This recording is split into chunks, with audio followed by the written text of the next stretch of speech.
Happy Hump Day! Welcome to the Sean O'Connell Show on ESPN 700 and 92.1 FM. Glad to be with you post-Utah Jazz draft, pre-Utah Mammoth draft.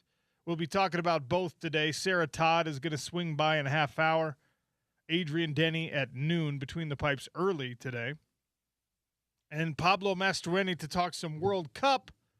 Brought to you by Beer Bar. That is the head coach of your RSL MLS squad, Pablo Mastroeni. So, it went down the way we thought it was going to go down last night.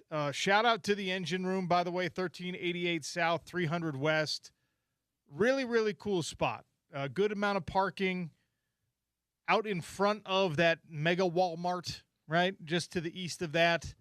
And a really, really delicious menu, diverse menu.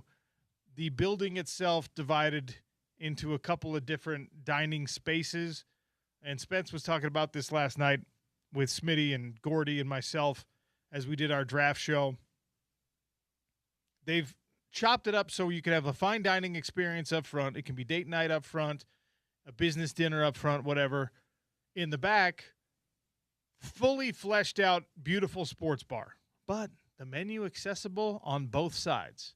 So it's not just pub food in the bar, and it's not like you can't have a burger and fries in the fine dining spot. So the service was absolutely incredible last night. It's my first time being at the Engine Room. I will be back undoubtedly. So shout out to them for being great hosts for our NBA draft special. And OC, I stopped in during Spence's remote. I had a little bit of time hanging out here. I thought, hey, let me go check out the space. They've got a bar in both places too. So when you say sports bar in one area, restaurant in another, you can get drinks in both places too. They're going to make sure that your adult beverage is accessible to you wherever you're sitting, patio, all of it. But the front is also you don't have to. You can bring your kids and everything. You don't have to have your ID in the restaurant part. It's just when you go to the sports bar. So it really is the best of both worlds. Unless you're sitting at the bar itself, you can actually have the kids in there. It's just a really good spot. Go check it out. I had the potato crusted salmon with parsnip puree. That is not bar food, okay? That is fine dining, and it lived up to my expectation and exceeded it. It was really, really excellent. The owner of the Engine Room is the same person who gave us Big Daddy's Pizza, which was 24-hour delivery, budget-friendly kind of pizza. They also own Taqueria 27, which is like a really high-end avant-garde taco space that does the basics really well, but also you can branch out a little bit. They do special guacamoles. The last time I was there, I had a blueberry guacamole. You would not think that those two things mix. They do, I assure you. So that kind of occupies this middle ground, and then a little bit of all of it at the Engine Room with your pub food, and if you want a $60 steak, you can get that there as well. So really, really nice spot. Big thanks to them for hosting us. Big thanks to Gordy for grinding it out for 3.5 hours. Same thing with Richard Smitty Smith and, of course, Spence Checketts. He was on his show yesterday, and then he was on immediately after he did the draft special, and he anchored the whole thing and was just kind of lobbing softballs to everyone. So that's a long day of work. It beats digging ditches, but that's a long 6.5 hour, 7.5 hour day of just yapping. It kind of went the way we expected it to go. Chalk in those first 4 picks, and I don't know that any of us expected anything different. It would have been fun to get kind of a blockbuster move, a surprise, a crazy trade or something like that. But at the end of the day, the Washington Wizards drafted A.J. DeBonsa to put with Trae Young, who they signed an extension to get with Anthony Davis. And then suddenly that Washington Wizards team, mix in Alex Sarr, they've got an interesting young roster over there in the East. The Utah Jazz, as expected, went Darren Peterson in round number 2. And I have to say, I was overanalyzing, over-indexing, like, hey, what's his body language like when he hears his name to the Utah Jazz? Is he smiling? Is he looking resigned? Is he just sort of begrudgingly accepting that this is his fate? Are we going to hear something about, oh, he doesn't actually want to be here and he just did the interview previous to the draft to make the Jazz feel better and not let him drop to 3 or 4 or whatever? He looked genuinely happy to be drafted by the Utah Jazz. Obviously, the bulk of that is being drafted number 2 overall. He said the right things afterward, and now Darren Peterson is your number 2 overall draft pick. Your 2026 Utah Jazz pick is Darren Peterson, a guy who a lot of people had as their number 1 on the big board. A lot of people coming into college basketball season last year said this could be the best player in the country. And there were plenty of people who thought that this was actually the better pick, even for Washington. Now, positionally and fitting into the roster, A.J. DeBonsa, I think, makes more sense for Washington because you don't want to crowd your backcourt with Trae Young and Darren Peterson and have them try to figure out how to coexist together. I think for the Utah Jazz, positionally, this also makes sense. As much as I would have been on board with A.J. DeBonsa and with Cam Boozer or with Cam Boozer, right? Now you've got an incredibly crowded front court. You have to demand that Keontae George become more of a ball-dominant guard, or you have to demand that Keontae George take another big step after this last year's big step in order to balance out your starting lineup, to balance out your team as a whole. And with Darren Peterson and the upside that he represents, the possibilities are endless now for this Utah Jazz when it comes to who your starting lineup is going to be. When you want to play big, how does that look? When you want to play small, how does that look? When you want to mix up your defensive matchups, how does that look? He's a good two-way player. He's a guy with the size to defend any guard in the league effectively. And again, upside is going to be a big word here with Darren Peterson. If he scratches that soon, you're a much better team than you were yesterday morning, because you now have a guy who everyone in the NBA thought was at least a top 5 player in this draft. You get him at number 2, and he fits into what you're trying to do from a basketball perspective. Does he fit personality-wise? Does he fit work ethic-wise? Does he fit priority-wise? We still have to find out those things. But to be fair to the player, I don't think he's really given us any reason to question that. I was questioning him a lot during the basketball season. I was talking more trash on Darren Peterson than probably any host west of the Mississippi. I was like, this makes no sense. His own head coach is just shrugging his shoulders in post-game press conferences like, yeah, he was playing great, and then all of a sudden he couldn't play anymore. And I just had to take him out. Or we thought he was going to be available to go today, and he looked okay in the warm-ups, and then he came to me and said, I can't go. What does that remind you of? Does that remind you of any time in, like, a local team's history? Does that remind you of any particular painful football season maybe where your most important player was always a big-time question mark going into it? Maybe that's why I had such a problem with everything that was going on around the Darren Peterson situation, even though it was in Kansas and it didn't affect the University of Utah at all because Utah was so far down the ladder in the Big 12. It barely affected BYU, who was a little bit higher up with A.J. DeBonsa on their roster. And I'm looking at it and going, like, I don't know, man. I don't trust this kid. I don't trust the explanation. I don't trust the communication. I don't trust any of this.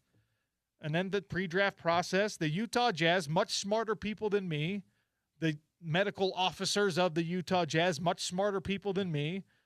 The Angels, et cetera, they're like, you know what? This is our guy.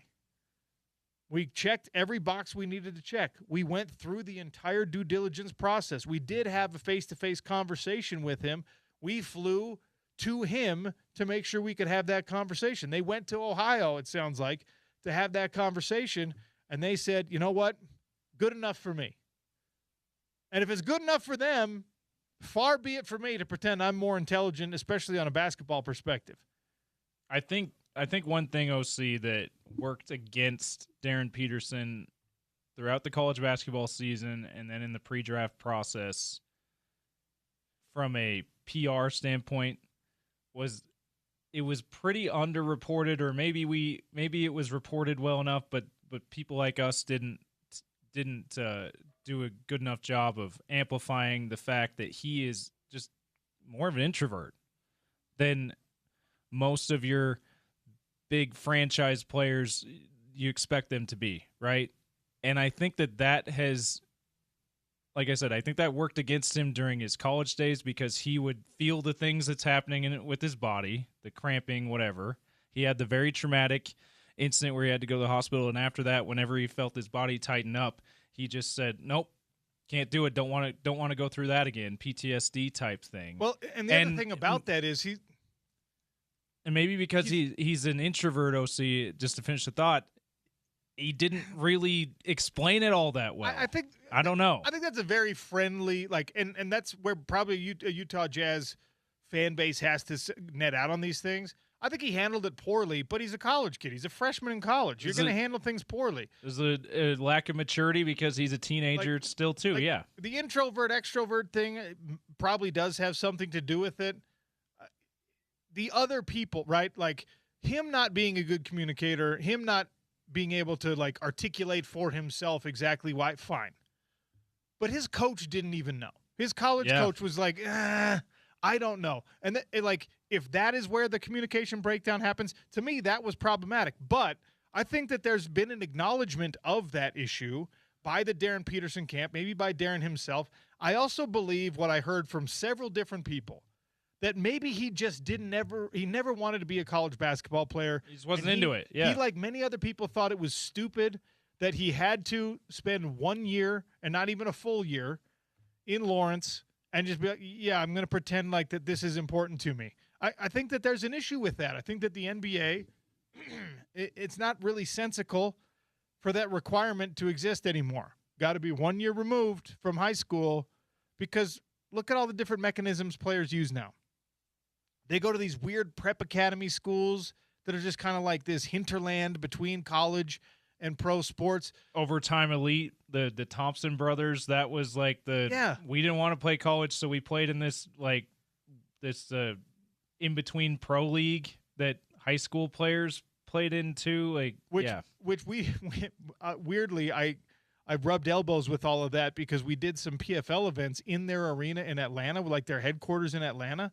And it's a beautiful facility. They have this incredible weight room, incredible training spot, this giant complex of basketball courts, these gorgeous locker rooms, a full nutrition setup and all that stuff. And you walk through there and you're just like, oh, this is a pro facility. But everyone here is 16, 17, 18 years old. They do it for volleyball players. They do it for basketball players. It's like, what a weird thing. And I understand they were trying to occupy a space that the loopholes created, but then that space kind of closed when NIL became a thing. Yep. Because the G League suffered more than anyone. Absolutely. The G League was like, man, this is a great place for people to go develop, et cetera. Get paid. And every player was just like, well, cool. Like, the G League is cool, but I can make 12 times what I'm offered in the G League by going to Kansas. I think that was part of it. And hopefully sooner than later we'll get an opportunity to speak with Darren Peterson, and maybe he will have some insight for us. To your point, James, maybe he's too much of an introvert to feel like he has to answer those questions. Hopefully someone asks those questions if it's not us. But at the end of the day, you got to give a little bit of grace to these individuals. And if you want this relationship with the Utah Jazz to move forward in a positive way, you absolutely have to give grace to those individuals. You have to let these things be water under the bridge. Even if you think he was faking those injuries at Kansas, which I don't think he was fully, but even if you think he wasn't doing everything he could to be on the floor for Kansas, if you want it to work out in Utah, you kind of just have to say, all right, well, that's how it was there. That's not how it's going to be here. Yeah, I mean, it's the whole you can be hypercritical when he's not your guy that you're investing in, and when, from a fan standpoint, you're emotionally investing in this guy. You're investing, ticket prices and concession prices and that stuff too, but mostly emotional investment in this guy. Now that he's your guy, you have to do your best to make this work, especially if you work for the Jazz, but also as fans. Like, you have to put it in your head, like, okay, I got to give this guy a chance because he's our guy and he's so crazy talented. If he meets his potential, the sky's the limit for this team. The thing that I'll say too, going back to the introvert thing, just to prime everybody, he's going to be the best player in the Jazz at some point, if not starting next season, right? That does not mean that he's necessarily going to be the great rah-rah leader that we expect the best player on a team to be. There's going to have to be other people on the team probably that need to fill that role, and that's a puzzle for Austin Ainge to figure out. That's a puzzle for Will Hardy to figure out. I hope that they do, but I can just see now, a year or two from now, when the Jazz have high expectations again, going, oh, why isn't we need more from Darren Peterson? Why isn't he pumping his teammates up more? Why isn't he being more inspiring? It's like, because maybe that's not his personality. Maybe he's more Kevin Durant than LeBron James in that regard. So just to set that up here, let's have reasonable expectations for him, not just as a basketball player, but as a leader as well. As a Jazz fan, you might love this or you might hate this from Darren Peterson. What would Kobe do is a mantra that he likes to ask himself, live by, might be put on his write it on his shoes or on a Mamba t-shirt. Mentality. Maybe he'll get it tattooed someday. Who knows?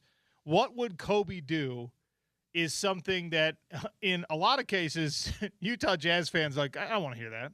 I don't want to hear what would Kobe do. From a guy who now is manufacturing a chip to put on his shoulder, let's be honest. There's no real reason for anyone to be like, oh, I was the number 2 overall pick in any draft. I'm now mad at the world. You don't believe in me. Yeah, okay. At number 2, it means people believe in you.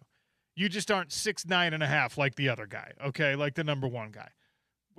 But we have learned to appreciate this mentality from alpha elite level players. Darren Peterson is being fueled by a fire only he and maybe the people closest to him, maybe his family, are fanning. I can't believe Washington passed over me at number 1. He doesn't want to listen to the conversation. Well, it kind of doesn't make the most obvious sense, but you and Trae Young in the same backcourt right now, right? When they have more front court needs in Washington. I mean, not only is AJ arguably a better overall player than you, but also he's more of a fit on that roster potentially. Darren Peterson doesn't need to hear any of that right now. Darren Peterson is just like, no, man, I'm going to prove that I'm better than him. There are a lot of guys that are going on their national programs today, and they're making the prediction that Darren Peterson will have the best career out of all these guys. And that's really saying something given the level of talent expected in this draft. I don't think it's a stretch. I think Darren Peterson, you can make an argument in those top 4, top 5, top maybe 10 picks. Nobody's in a better situation than Darren Peterson right now. A lot of these guys got drafted to teams that are going to turn it on in 2 or 3 years. They're going to really put their foot down on the gas pedal in 2 or 3 years. The Utah Jazz are doing that today. The Utah Jazz are like, all right, our plan, our vision, as clunky as the execution was, has now settled into a spot where maybe we've got something special here. And that maybe is predicated largely on whether or not Darren Peterson maintains this Mamba mentality that he has decided to come public with a little bit. He said this, I love this. Celebration stops tonight. I got drafted today, but tomorrow I'm now an NBA player. Going to get home and work out until I've got to report to Utah. Kobe's my guy. I'm inspired by him, so I just try to think, what would Kobe do right now? He'd get drafted and move on and try to be the best possible. That's what I'm going to do. I see a guy that went number 1 on the screen right now. He's referring, of course, to AJ DeBonsa, so I'm extra motivated. It will always be in my mind for my whole career. You are a blessed young man if number 2 is not good enough for you, but I love that.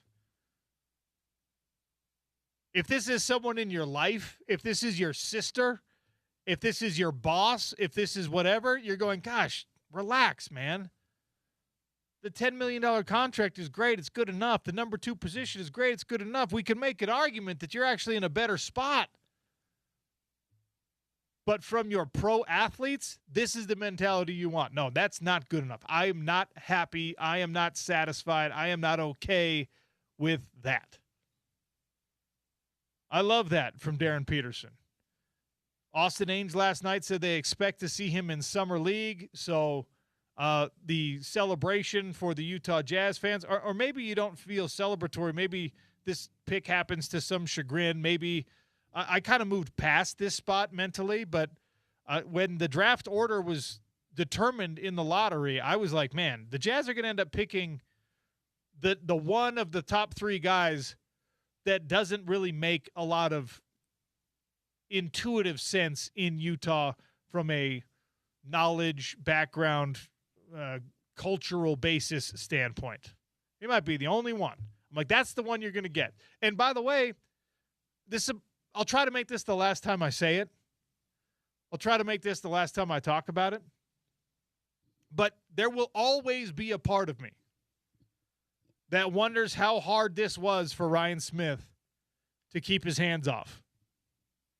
I will always wonder how difficult it was for him to not see his vision through all the way to the end. And I'm making some assumptions, but I think we all infer the same thing, that his vision on some level was to have A.J. DeBonsa in a Jazz uniform in this draft. Now, to be fair, his vision was also to have Cooper Flagg in a Utah Jazz uniform in the last draft, and that one we knew wasn't going to be a possibility as soon as the draft lottery happened. This one was like, ooh, it can happen. And so when we get a chance to get a truthful opportunity to speak with Ryan Smith, and it probably wouldn't be on air because he has to maintain the company line and he has to say the right things. I would love at some point a truth serum conversation with Ryan Smith. How difficult was it for you to not say, go get me A.J. DeBonsa, whatever the cost? How difficult was it for the people in this Jazz organization to see their guy, Carlos Boozer, sitting there next to his son, his beautiful family, everyone gathered and celebratory, but not quite the right fit for the Utah Jazz? Because I will have those things in my mind forever, I probably need more from Darren Peterson even than you do. If Cam Boozer ends up being a good player, maybe even a great player, if A.J. DeBonsa ends up being a great player, Darren Peterson has to be greater than for me to be like, it's okay that it worked out this way. It makes sense that it worked out this way. Some of the greatest gifts are the unanswered prayers. Like, I want to feel that way about it. But I got to believe you're this billionaire who's executed all these things to not quite perfection, but to really favorable outcomes for yourself and the things you care about. And you've got, let's be honest, a pretty favorable reputation in your community compared to a lot of these other sports owners. And you're just like, man, I made this happen. I made this happen. Look what's going on with my hockey team.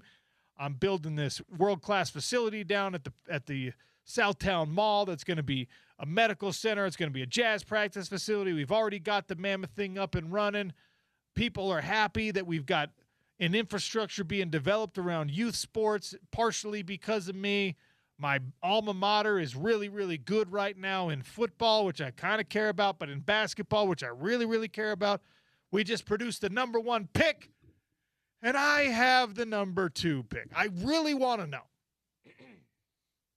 I really want to know how hard it was, how hard it will be for him to watch A.J. DeBonsa lacing it up for Washington instead of for Utah. And I fully allow for the opportunity for the fact that maybe that relationship ran its course, that on both sides of the equation, that A.J. and Smith Entertainment were just like, yeah, man, we're really happy with the outcome that we had at BYU. We're really happy for you. You're really happy for us. But it's okay that this is not us forging a path forward together. Root for you, root for us. We're good. It could very much be that. I'm not sure. I don't know. But I do want to know. And Darren Peterson is now the headline for every Utah Jazz story that we have for the foreseeable future. Walker Kessler getting extended matters because you have Darren Peterson. Keontae George figuring out things won't be this year, will be next year, will matter more because you have Darren Peterson. Keontae George's role on this team is either going to change very drastically because you have Darren Peterson, or because you don't have the version of Darren Peterson that you thought you were going to get maybe in this rookie year. Keontae George's role doesn't change all that much. Or maybe Will Hardy says, no, we're better with both those guys on the floor at the same time starting out in clutch time, and maybe the role is similar. But you said it last night. Spence concurred with you. Gordy, I think, concurred with you as well. It feels like Keontae is in that mold of a Jordan Clarkson, Jamal Crawford, great offensive engine off the bench more than he is great point guard, lead guard as a starter. So that could end up being the role that he needs to be in for this team to be the most successful. And you have Darren Peterson who can be your lead guard. So in that way, his role might change drastically, like you just said. And by the way, respect to Keontae George for growing the way that he did this year.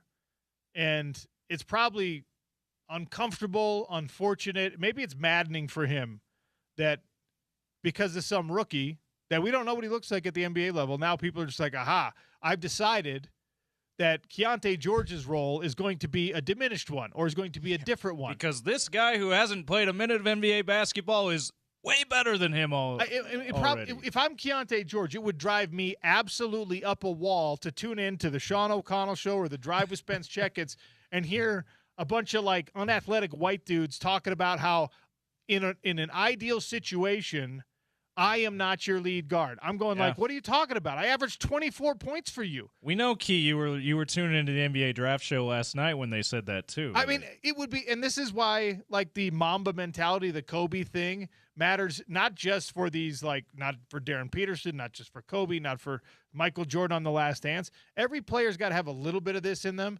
Every professional athlete, every high-level performer, you have to have at least a little bit of this in you, where when you hear someone say, no, you're really good, but no, don't tell me the but. I don't want to hear the but. Do you know how much work I put in to get to where I'm at today? And then to hear you tune in, and he probably doesn't, but maybe shout out to Key. We know you're listening. Right? When people are just like, yeah, but defensively, he's kind of a liability. It's like, oh, really? You try to guard anybody out beyond the three-point line in today's NBA while you're also working on your craft as a scorer, as a creator, as a distributor, and all those things. You really think you could be a great two-way player? Look what I have done to get myself here. If you're Keontae George, you have to have that, right? And now you have to have that times two, because they brought in a guy who's a little taller, who's a little bigger, who's a little more talented, who's a little younger, who's going to get a little bit more leash. His sweat probably smells better. Like we're getting to like ridiculous. His hair's a little bit better, right? All these things, and now you get this shiny new toy. Toy Story 5 is out in theaters right now. The whole thing, the whole root of that franchise is there's always a shiny new object that the old reliables have to fight against. It's the whole thing. You go all the way back to Buzz Lightyear's introduction to Woody, right? And every single episode since, or every single installment since, has been some level of just like, wait, I am being neglected. I am being unappreciated because there is something new. Life is new. A new toy is out there, whatever. That's what Keontae George has to deal with right now. And I promise you, he is not just going to roll over and accept relegation to a backup role, to a sixth-man role, if that's not what he has in his mind as ideal for his future. He's got a contract coming up. He and his agent want to make a case that he deserves max money on a rookie extension. He wants that. Every player wants that, right? You know how hard that is if you're a sixth man to make that case? Do you know how difficult it's going to be to tell the other teams, hey, give me a better offer sheet than what the Jazz are willing to match, because I'm a sixth man here, but when I come to your place, I'm going to be like James Harden was from OKC to Houston. Nobody's going to believe that with Keontae George, right? So the competition that's created in this franchise, Will Hardy's going to have to do a good job of managing it. but it's healthy and it's incredible. And I think it's going to give us, hopefully, another level of growth from Keontae. And Darren Peterson has the right mentality, because celebrate all you want last night. Come into this situation now, and your teammates are going to want to help you, but one of them is also going to be coming for your throat and trying to prove that he is better than you every single day. That's what Darren Peterson's going to be up against, and that's going to cause growth from him. I'm telling you, A.J. DeBonsa was the number 1 pick. He's in a decent situation. Cam Boozer, the number 3 pick. I don't actually like his situation all that much. Darren Peterson, landing at number 2, is in a better situation than almost anybody in the draft that didn't go to the San Antonio Spurs. Yeah. And I'll say this, how fun is it going to be? Salt Lake City Summer League up at the Huntsman Center. We're now, 2 weeks away from that? Less than 2 weeks away from that, OC. Cannot wait to see Darren Peterson's first minutes as a Jazz man in Summer League. Hopefully, knock on wood, we get to see him play. Sarah Todd going to join us next. We're getting rolling here on a Wednesday post-NBA draft. Tomorrow is when the NHL draft begins, so lots to get to. It's the Sean O'Connell Show on ESPN 700 and 92.1 FM.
Welcome back to the Sean O'Connell Show.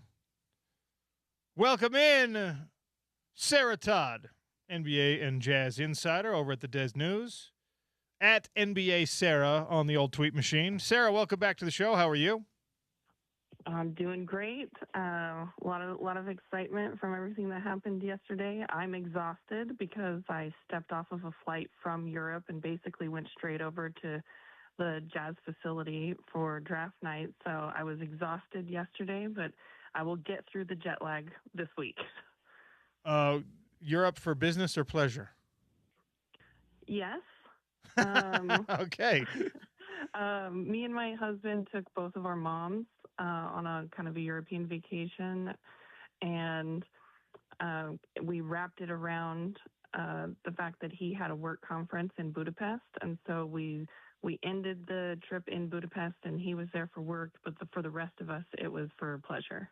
I love that. All right. That's the right way to do it, by the way. When somebody in the family has an official engagement, you attach everybody on, you make it a vacation. Glad you're back, and glad we get to talk to you about the Utah Jazz selecting Darren Peterson at number 2.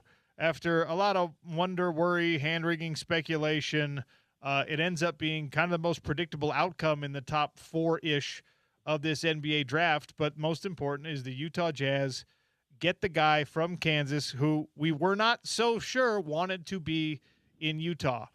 How influential was the meeting that the Jazz had with Darren Peterson and his family at his home? We learned about that pre-draft yesterday in I guess, closing this deal from the Jazz perspective.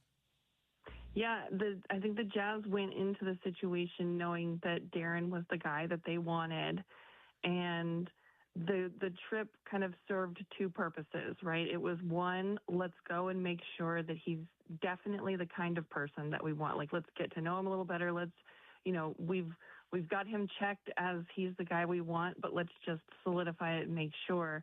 And then the other purpose was, while we're there, let's sell him on the Jazz.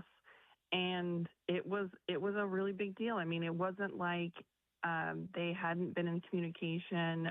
Darren had a really good interview with the Jazz at the Combine.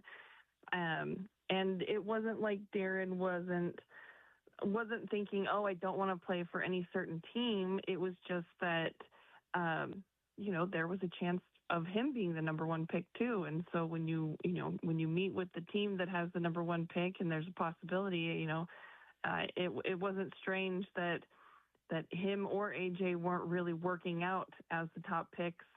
They know they're going to go number 1 and 2, whatever order they end up going.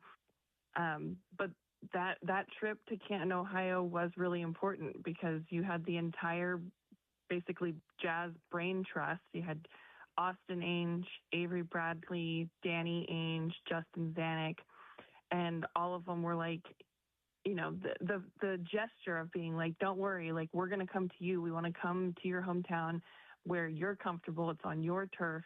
Meet your family and just sit down and talk. And that gesture really meant a lot to Darren. It meant a lot to his family.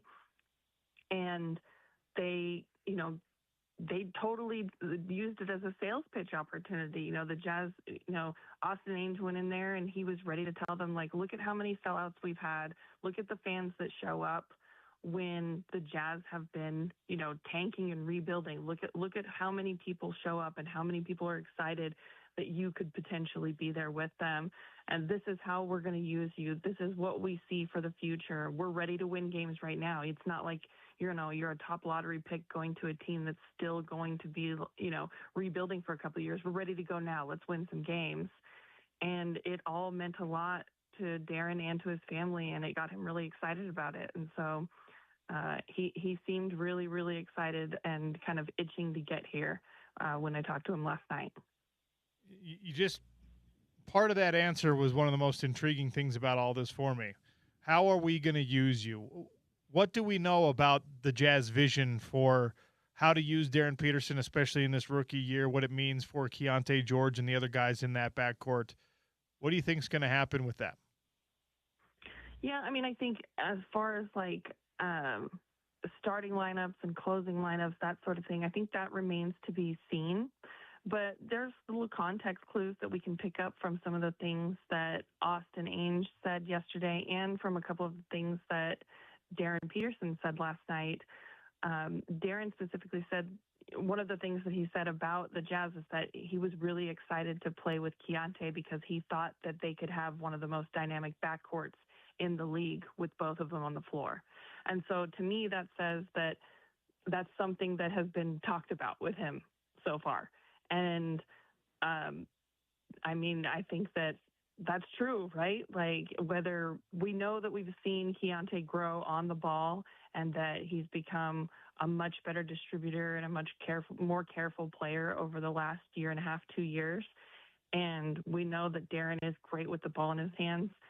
Yesterday, Austin had said that, you know, whether Darren plays at the 1 or 2 is not necessarily as important on offense because he can be a combo guard and he can be used in different ways. He's definitely going to be playing in the pick and roll and coming off screens. And there's a lot of movement in the Jazz's offense, as we know. And so that's going to stay the same. Where you see kind of who the point guard is more like on defense, who's going to be guarding the guy with the ball. And Darren Peterson is a defensive guy. And so I think that's where we're going to see him kind of take on more of the like lead role responsibilities on the defensive end. Will Hardy and really everyone in this organization has been pretty clear about the fact that they want to improve defensively. They want to end up maybe being one of the top defensive teams in the league. And I think you already partially answered this, but how much of drafting Darren Peterson had to do with him being a great two-way player, having had to do with him being a good defender?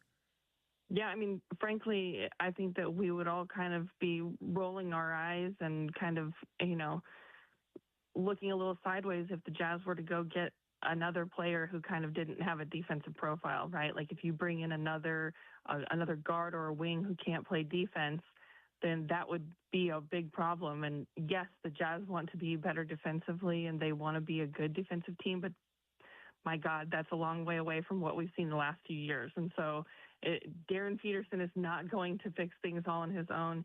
Yes, he definitely gives the Jazz, you know, kind of a point of attack defender that they haven't really had the last few years. But there's a lot of work to be done, you know, across the roster. You're going to need Keontae George to step up even more on that side. We need to see Ace Bailey develop and be able to use his tools. And I think that's going to come with time with him. If Walker is here, we need him to step up even more than what we've seen from him, you know, in his first couple of seasons. And, you know, Lowry also, like, everybody needs to step up. And in my brain, I'm like, part of me thinks, well, the last few years, we certainly haven't seen guys trying their hardest, right? Like they can certainly do more than they have. I think that the motivation to try your absolute best and kind of play that dog in defense when you're on a tanking team, that's really, really difficult. And so I think that naturally guys will try harder now that they know that wins are the priority. But even on top of that, there needs to be a more concerted effort. There needs to be more priority on the defensive end from everybody. Sarah Todd, our guest here on the Sean O'Connell Show, reacting to Darren Peterson, drafted by the Utah Jazz, number 2 last night. We have, of course, round 2 of the NBA draft coming up, maybe some more local flavor there. Perhaps Richie Saunders will come off the board from BYU. Staying with the Utah Jazz here for a moment, though, and especially on the defensive conversation, Walker Kessler has been offered an extension and apparently doesn't feel like the $28 million per year average annual value is quite adequate. I don't know if there's going to be a market much higher than that for him around the NBA. It kind of depends on who you're listening to. But is this something that eventually is going to get done between Walker Kessler and the Jazz? I mean, I feel like eventually it'll get done. I mean, like this is the way that this probably was always going to go. This was, you know, the Jazz are going to offer a number. You know, they were almost always going to be like, no, we want more. And then you go back and you negotiate. It's probably going to end up somewhere in the middle. You know, the Jazz might move up a little bit more. They're definitely not going to move up to exactly where Walker's, you know, agent and everybody wants him to be. So I think this is just how these conversations are going to go. I think there's a little bit more of a highlight on it because it's Walker, because the Jazz have already been spurned by restricted free agents before in the past. And so there's a little bit more of a spotlight on the situation than maybe normally would happen. But this is kind of how those conversations go. And it's an interesting one, and it's interesting to kind of think about who has the leverage in these conversations and for what reasons. Also, let's definitely not forget that the person negotiating this is Aaron Mintz, who's Walker's agent. He's also the agent for Trae Young, who got him what looks like a lot more money than Sarah Todd thinks he deserves. But this is how it goes, right? Like the Jazz say a number, the agents say no, then they go back to the board. Like that's how it's going to go. I think this is going to be resolved. Walker came out on social media and kind of wanted to clear the air. And it's the same thing that I always say to everyone. Like when you hear, Walker turned down the money. Well, it's not Walker walking into a room and saying, I don't want to be here. Give me more. It's the agents that are working on this. And like Walker wants to be here. He wants to feel like he's being treated fairly. And, we'll see where it all ends up. What number is Darren Peterson going to wear for the Utah Jazz? Yeah, I was just actually looking through some of this. So Darren wants number 22. Currently, Kyle Filipowski wears number 22. Kyle Filipowski wore 22 in high school. He also wore a couple of other numbers, depending on where he was playing in high school. But Kyle also wore number 30 at Duke. 30 was currently being worn by Yusuf Nurkic. So if Nurk doesn't re-sign, then 30 would be available. And so there's a little bit of negotiating room there. Darren Peterson's backup number would be number 8, but Isaiah Collier is wearing number 8, and Isaiah Collier kind of he gave up that number to Patty Mills and then had to wait until Patty Mills left to get the number 8 back.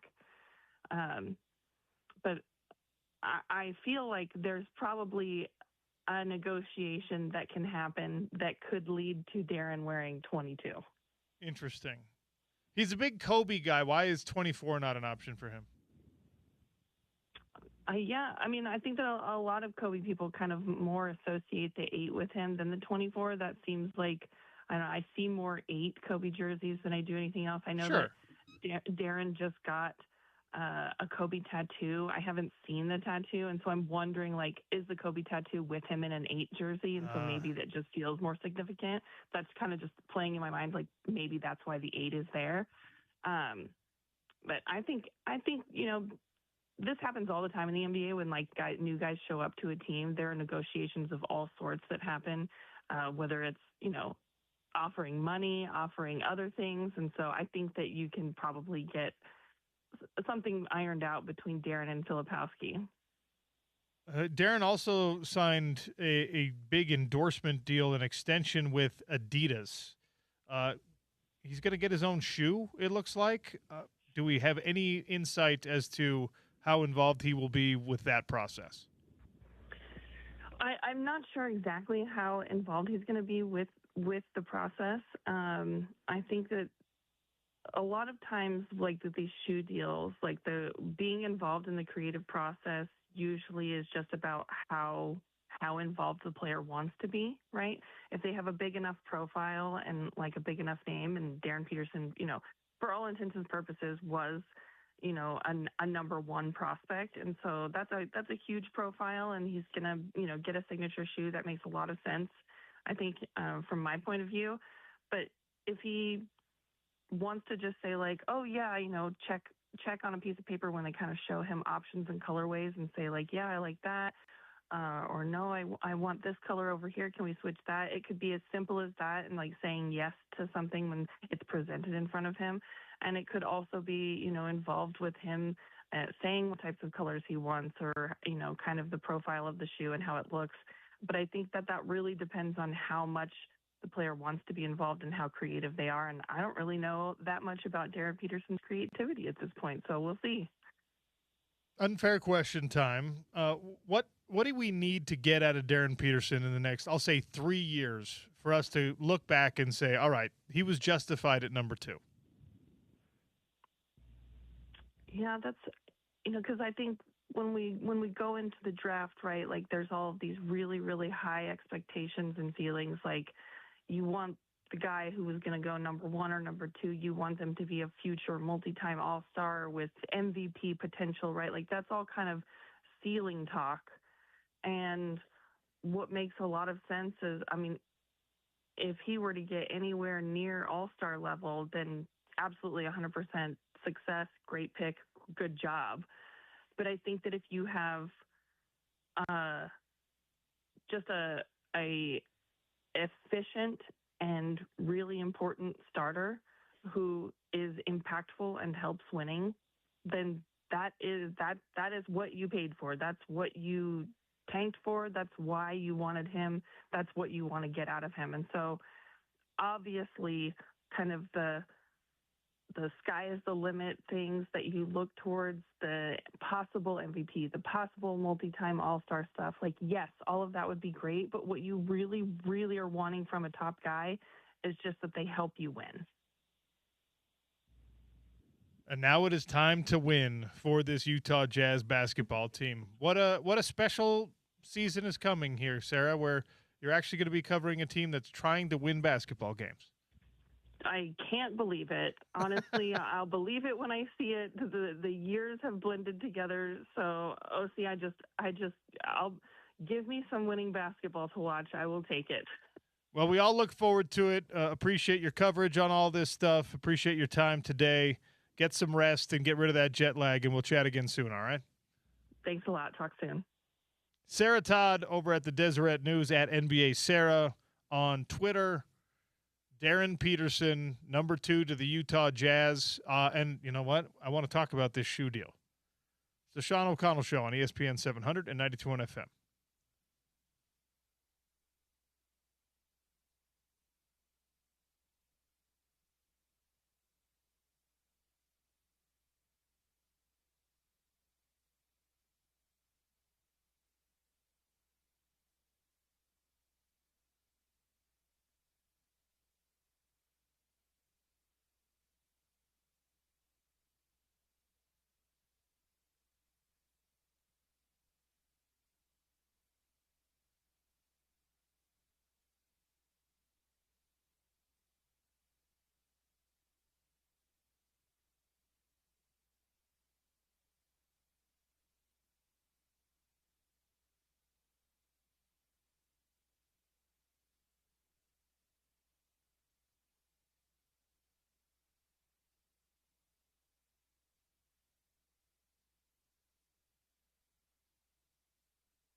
Benson Boone, Somber, Steven Sanchez, and more live across 2 unforgettable days. Yours Always Music Festival coming to the Utah State Fair Park October 2nd and 3rd.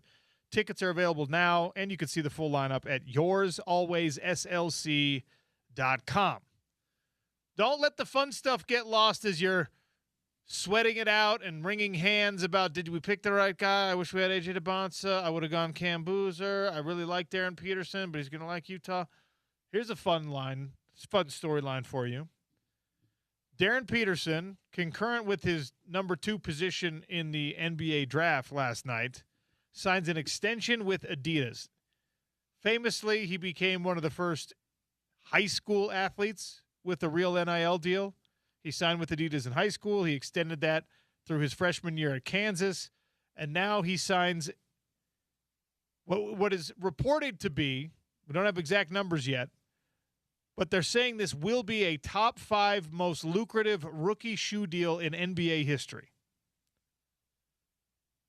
Sounds really good. That's a sexy headline. Top 5 shoe deal in rookie NBA history. What does that actually mean from a number standpoint? As we await the official report, Zion Williamson still holds the distinction of the most lucrative rookie contract. Before he ever played a game in the NBA, obviously he was a sensation in the collegiate ranks. Zion Williamson signed a 5-year, $75 million deal with Jordan Brand. LeBron James's first deal, again, before playing in the NBA, 7 years, $90 million with Nike. He actually chose Nike over a $25 million increase in the offer by Reebok because he wanted to be with Nike. And I think it's worked out quite nicely for LeBron. He's got his own shoe line. He's got a lifetime deal with Nike. He's flirting with several $100 million over the course of that deal. Kevin Durant, 7 years, $60 million with Nike. He also turned down a larger offer from Adidas to stay with Nike. And now Darren Peterson jumps into this top 5. No official numbers yet, but that's what we're talking about here. So a guy whose rookie NBA deal is going to pay him about $10 million the first year, about $11 million the second year, and keep going up from there, is also getting more than that average annual value from this shoe deal. And he already got money from Adidas. And by the way, as a Utah fan, as a University of Utah fan,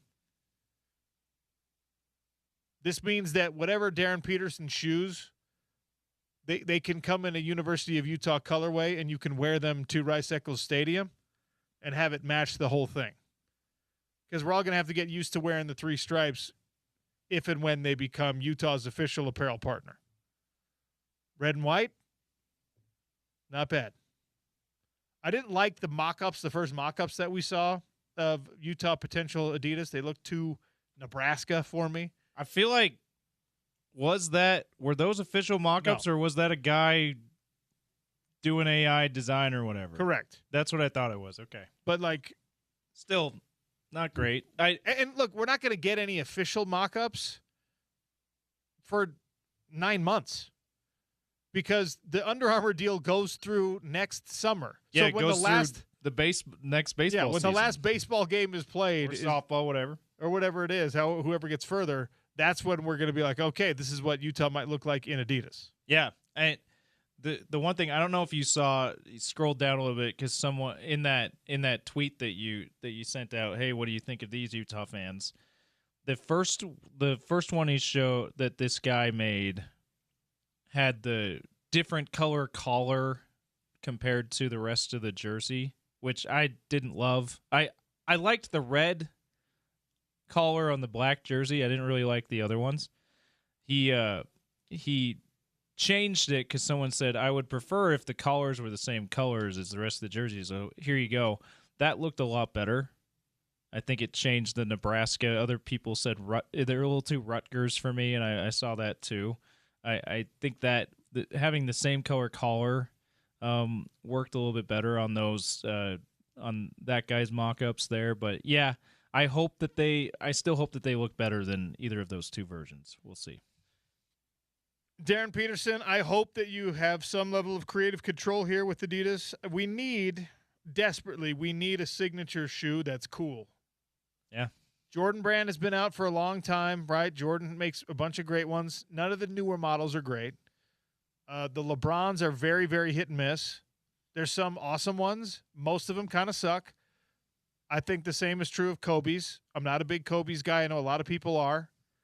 I actually like the Devin Booker shoes.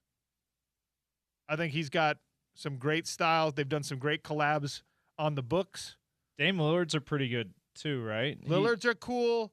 Donovan Mitchell's had their moment, but they were very much like cool if you wanted to play basketball in them. Yeah. Not great shoes to just wear. Not good streetwear shoes. Which is why Jordans will always be number one, because they look good with a suit, look good playing, look good just walking around. I may have told this story on the air before. T-Max were my favorite shoe. All right. In like middle school. Yeah. And those were very much don't really go with anything unless you're playing basketball. Yeah. Same with Kevin Durant's. Yeah. The Durant shoes suck to wear. Yeah. I wore I had the bright red, I think they were T-Mac 3s, and I wore them at school because I thought the shoes were cool. I got nice clown shoes remarks all the time because they did not look good unless you're playing basketball. You also probably had really big feet. Maybe back then. They haven't really grown since back then. Well, that happens to all of us, right? You hit middle school and your feet are gigantic, and then your body slowly grows into them.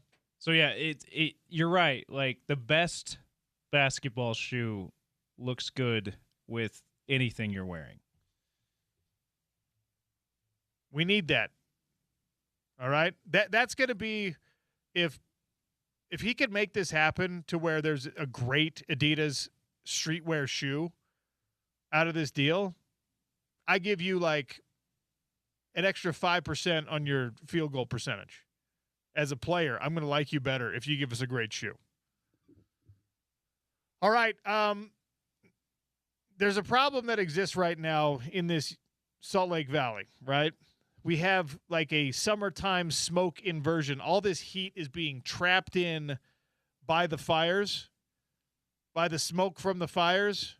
It is hot right now, which means if your home is not ramped up on the energy efficiency with some brand new windows, if you have old windows, I promise you're losing cool air during the summer. I promise you in the wintertime, you're losing a bunch of warm air. And with that, your heating and your cooling bills go way, way up. One of the best ways to address that, one of the best ways to cool your house down this summer is to get new vinyl replacement windows. The best place to do that, Advanced Windows. 801-850-9100. That's $2,500 off, 10 windows or more. Nate Orchard, Jake Weber and company have been serving the Utah community since they took over the company, but they've been honoring warranties that were promised decades before they even took over. So you're going to have a lifetime warranty on these windows. You're going to save energy costs on owning this home. You're going to beautify the home. It's going to look better. It's going to feel better inside during the winter months, during the summer months, and you're going to open those Rocky Mountain power bills, those Questar gas bills, and you're going to notice, oh, wow, not quite so bad this month. On top of that, the financing options offered by Advanced Window Products keep the monthly payment way down. So you don't have to come out of pocket for the entire price of replacement windows. You don't have to pay it all at once. They'll work with you on sales, on installation, on warranty, and on payment plans. All of it done in-house at Advanced Windows and advancedwindows.com. Tell them OC sent you. Hour number 3 begins with Adrian Denny. We go between the pipes to talk about a Utah Mammoth offseason where tomorrow the NHL draft and Friday the NHL draft, we'll see the Utah Mammoth picking. They got, 7 picks in this draft? Something crazy. We'll talk about it with Adrian Denny. It's the Sean O'Connell Show on ESPN 700 and 92.1 FM.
Some sneaky big headlines in the NHL this week. We go between the pipes with Adrian Denny to talk about all of them, but especially a Utah Mammoth draft. Well, not just the Utah Mammoth draft. The NHL draft, where the Utah Mammoth will be picking, of course. Between the Pipes brought to you by Aladdin Industries, Valley Plumbing, Heating, and Cooling. Rob from Valley is going to be joining us here in about 20 minutes, by the way. Adrian, how are you? What's up, OC? Welcome to Draft Week. Yeah, Draft Week in the NBA. Utah Jazz make a splash. Darren Peterson, number 2 last night. The Utah Mammoth not holding on to a lottery pick, not holding on to a top 5 pick like we grew accustomed to. But they will have some picks in this upcoming NHL draft. And it's really interesting, the juxtaposition of, like, when your team has a super high draft pick, you pay more attention to the scouting process. You're going over the mocks. You're looking at the draft boards. You're saying, aha, I want Cam Boozer. I want A.J. DeBonsa. I want Darren Peterson. No, I'm going to go outlier. I want Caleb Wilson. In the hockey world, we're already a little bit less familiar with these prospects because they come from so many different leagues, so many different places, kind of harder to see them. Also, the gap between when you draft them and when you see them on NHL ice is usually a lot more significant. But this is a Utah Mammoth franchise holding on to a first-round pick, so we got to get on this bandwagon now. Bill Armstrong told his scouts, he's like, hey, guys, saved this for you. We traded 3 second-rounders for Mackenzie Weegar, but we've got the first-round pick for you. And OC, if you want to look in the neighborhood, Nick Schmaltz was taken 20th overall. Kyler Yamamoto was a first-round pick. He was taken 22nd overall. Ian Cole was taken 18th overall. So this is, first-round guys play in the NHL, and it comes down to your scouting and identifying. And, Bill Armstrong's a scout at heart. Like, if he was going to pick a department of the Mammoth Ice Center to go hang with, it's going to be with the scouts. He stopped coaching. He stopped coaching in the minor leagues to take a part-time pro scouting job. Like, the guy is obsessed with it and became director of amateur scouting and assistant general manager over, drafts for the St. Louis Blues, where they took guys like Tage Thompson, in the neighborhood of 19. A guy that was talked about at the trade deadline last year, Robert Thomas, same thing. So you do get good players in the neighborhood of 19, and we'll be waiting for it. Coming up, it's going to move a little faster this year. Last year, the first round was like, oh man, it was like 4 hours-ish. So I think they want to expedite that this year and push it along, so we won't have to wait as long to get to 19. It's a Friday night, after all. Where do you think they're going to go positionally? You know what? Well, maybe that's the wrong way to ask the question because, a lot of times when you get down into that 15 plus range, we're talking about positional need rather than best player available, but that might not be the case in this year's draft. It might not be the case with the Mammoth philosophy, but I guess it still stands. What is the most likely outcome in terms of a positional pick? Yeah, they always say best player available. I think the best player available is going to be a forward. There's a couple names to watch for that we've been looking at. One of them is a kid named Ilya Morozov, who's still 17 years old, played his 17-year-old year at Miami of Ohio. He's a Russian, but he's a big kid, 6'3", kind of falls into the profile of the big bodies that Bill Armstrong has drafted. There's another kid, listen for the name, Adam Novotny, who also fits the profile, played last year in the Ontario Hockey League, where he led the Peterborough Petes in scoring, but he's Czechian, so that's something we're familiar with, right? With Karel Vejmelka and Vitek Vanacek, but just kind of another big body, a big forward. But I think as you look at players that are available, where Utah's going to be drafting 19th, it sounds like forwards is what it's going to be on. And OC, that's if they keep the pick. There's always the possibility that Right. Trader Bill could wheel and deal something for us on draft night or even leading up to it. Remember, this was the Wednesday last year, 48 hours before the draft, where the Mammoth got J.J. Paterka last year. So that came in advance of the draft. So we'll see. You've got it. The scouts are chomping at the bit to get their boys taken, and Bill Armstrong is dangling it is something to maybe get a player who can play now and improve the roster going into next season. What do you think is more likely, trading the pick or keeping the pick and selecting someone? I think just from a percentage standpoint, keeping the pick, right? Because as you've seen this week, OC, and we've been talking about the free agency field that's going to be there on July 1st. It's not especially deep, and you got a lot of teams trying to improve their roster by taking big swings and making trades, and the Mammoth and Bill Armstrong have been willing to do that, but they're going to step back when things get a little high, and this might be a week where it's going to take a little more to get a deal done. Adrian Denny for Between the Pipes here on the Sean O'Connell Show, brought to you by Land Industries and Valley Plumbing, Heating, and Cooling. Some interesting stories around the NHL, not all of them directly related to the Mammoth, but almost all of them indirectly related to the Mammoth. And one of the most interesting ones is the Edmonton Oilers, who are still, I think, one of the teams to beat in the West. They moved on from Knobloch as their coach, and the hire they made is not without controversy here. I wanted your thoughts on the fact that, they've decided to kind of skirt traditional reasoning in Edmonton, and they bring in Babcock. They bring in Mike Babcock, who was his last head coaching position was in Columbus, where he was canned previous to the season for sort of bizarre relationships, behaviors, communications, insistence on things from his players. And the NHL had to do a little investigation into that situation before they approved his hire in Edmonton. You've got two of the best players in the NHL, maybe the best player in the NHL. With time running out in Edmonton, is this the right coach? It's their 10th coach in 14 years, and this took the NHL conducting an investigation from what you mentioned, the bizarre behavior, however it happened, looking, wanting to inquire. I don't know what happened other than on Spence Checketts. They said Mike Babcock was asking to look at players' pictures on their phones to learn more about them. And then other reports said there was that, and then there was some other things, and in the end, he ends up being the shortest tenured head coach in NHL history. That was 4 years after he got fired by the Toronto Maple Leafs, and some stuff came out about, how he handled Mitch Marner as a young kid, and you don't want to say bullying, but that's I think that the first word that comes to my mind. He's an old school guy. He's got his way of doing business. If you saw his press conference yesterday, there wasn't any kind of remorse for it's a different era now. Maybe we should do things a little differently.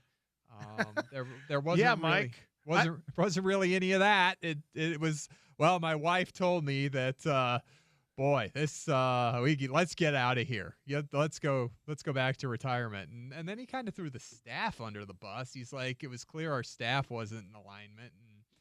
And let me ask you this, because in other leagues, right, especially the NBA, and I know the NHL and the NBA are pretty far apart in terms of like player influence, but are we at an era of the NHL now where if you're hiring somebody in Edmonton, you're going to Connor McDavid and Leon Draisaitl and maybe a couple of those guys, and you're saying, hey, we're thinking about bringing in Mike Babcock. How do you feel about this as the best player on this franchise? How do you feel about this as the captains here? How do you feel about this? And then if that question even happens, are they able to veto? If LeBron James, you tell LeBron James you're hiring PJ Carlissimo or whatever, he's going to be like, no. I don't know if anyone in the NHL, I don't know if the culture of the NHL even allows those conversations. Can you imagine LeBron James and PJ Carlesimo? Well, that's the weirdest thing, OC, is before any of this even happened, they apparently set up a meeting with Mike Babcock and Connor McDavid and Leon Draisaitl. And I think Ryan Nugent-Hopkins, their longest tenured player, was there too. And they're like, yeah, we want this guy. This is what we need. We want to be held accountable. And it's like, show me your phone. Like, you just had the nicest guy in the world, Chris Knobloch, as your head coach, and you had the world. Like, can you guys not handle yourselves? Like, what? Why is players that have been in the league for a decade, do you need to bring in a 63-year-old man who hasn't gotten out of the first round of the playoffs since 2013, and who may or may not bully his players, who doesn't have a great reputation on the people and culture side of the building, as we call HR these days? Interesting. So, like, but like, you had a great man, you had a great person. Why all of a sudden do you want to, who on earth, OC, goes into the CEO and says we need our boss to be a little harder on us? Like, for me, it just goes back to everything that's transpired in Edmonton over, the last decade plus, which is just okay. Glad it's you, not us. It has been an incredible week for the Tkachuk family. Keith Tkachuk finds out he's going into the NHL Hall of Fame, and Brady Tkachuk traded to go play in Florida with his brother Matthew. He has since said the trade wasn't about joining Matthew necessarily, but he was excited to go and be part of a Florida franchise that, after, I'll call it a gap year, right? Because they had those 3 incredible postseason runs back to back to back. This year, some injuries and some fatigue potentially kind of take you out of it. Now, you get the Tkachuk brothers teaming up. You get all of what you had for the most part in Florida coming back. I mean, even without this move, I think they were going to be a serious factor in the East. And now with this, how much does it change their prospects? Yeah, it's right back where they wanted to be, as you said, after that quote-unquote gap year, which is a great way to put it. Sam Bennett, Matthew Tkachuk, and Brady Tkachuk on a line together. Talk about crash and burn. And, we saw the guys, the Tkachuks at the Olympics and at the Four Nations and back together. I mean, if you're doing that in international competition, that's usually a little friendlier. Yeah. I cannot wait to see the chaos of these two on the same ice in the NHL. Can you wait until they play Tampa Bay? It's going to be awesome. Can we get that 3 times in the preseason like we usually do? Do you like the move?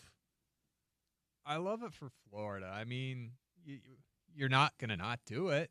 Yeah. Like, you had the capital, the 3 first-rounders and the second rounder that they traded out. Of course you're going to make the deal. And earlier in the day, they made another trade that got them some more draft picks. And you're like, okay, when are they going to trade those? And didn't expect it to be 4 hours later. It's always something, OC.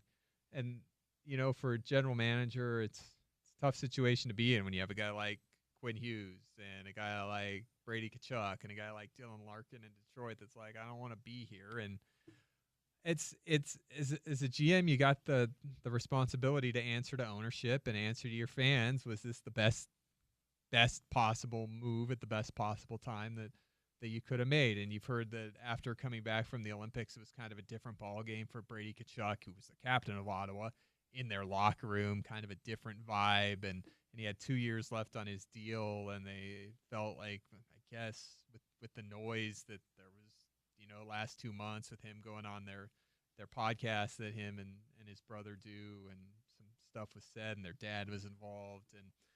But OC, I look at these trades, I'm like, if you're going to trade your captain, Brady Tkachuk, if you're going to trade the best D-man in the NHL, Quinn Hughes, it better be for the best possible return you can get. I struggle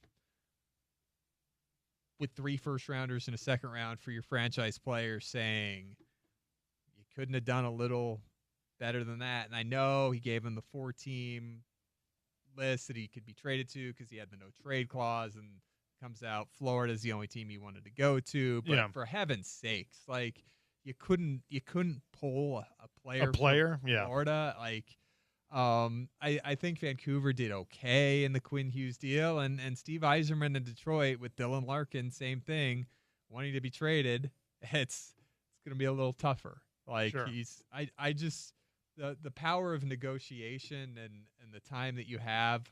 I just feel like in a lot of these situations that it's rushed and it's rammed through just to get it over with, when you can look at Detroit just kind of sitting back, and I think they will get the best return of anybody that makes a trade, of a Team USA Olympian who doesn't want to play in Canada and has had enough of being in Detroit.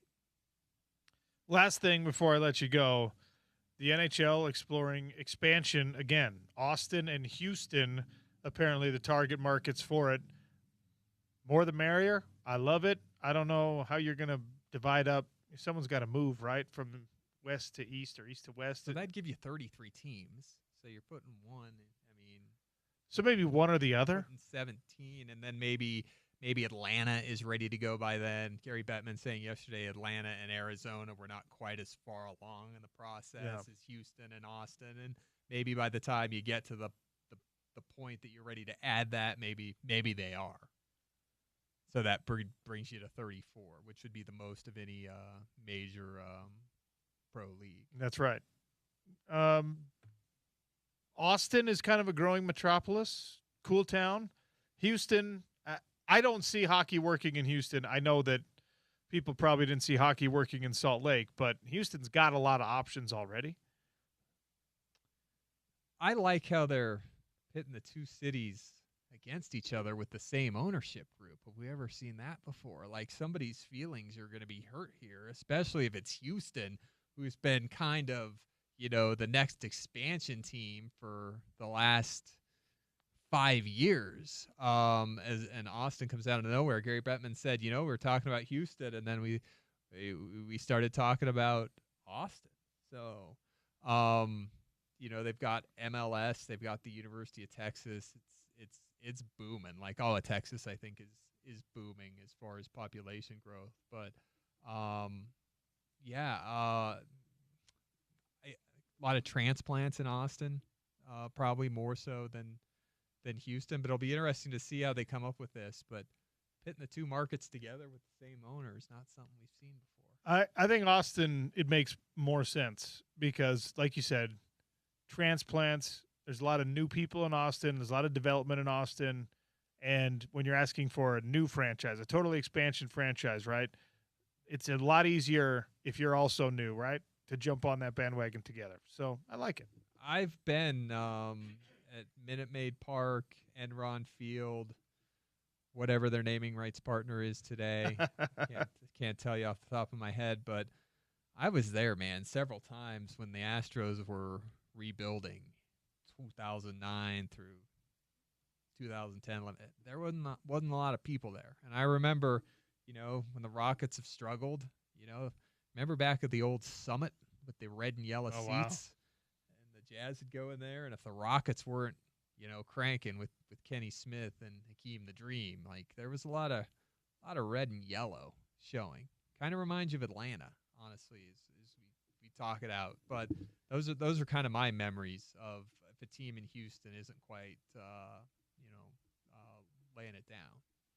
That's Between the Pipes. Adrian Denny, brought to you by Aladdin Industries, your Utah Velux Skylights dealer, and Valley Plumbing, Heating, and Cooling, who also sponsors the Daily Dump, which comes up next. Rob will be here in studio telling us about the latest from Valley. It's the Sean O'Connell Show on ESPN 700 and 92.1 FM.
Daily Dump is brought to you every day by Valley Plumbing, Heating, and Cooling. Rob from Valley is here in studio with us. We'll get to some sports stories with him. Now is the tis the season for not necessarily heating, but man, cooling.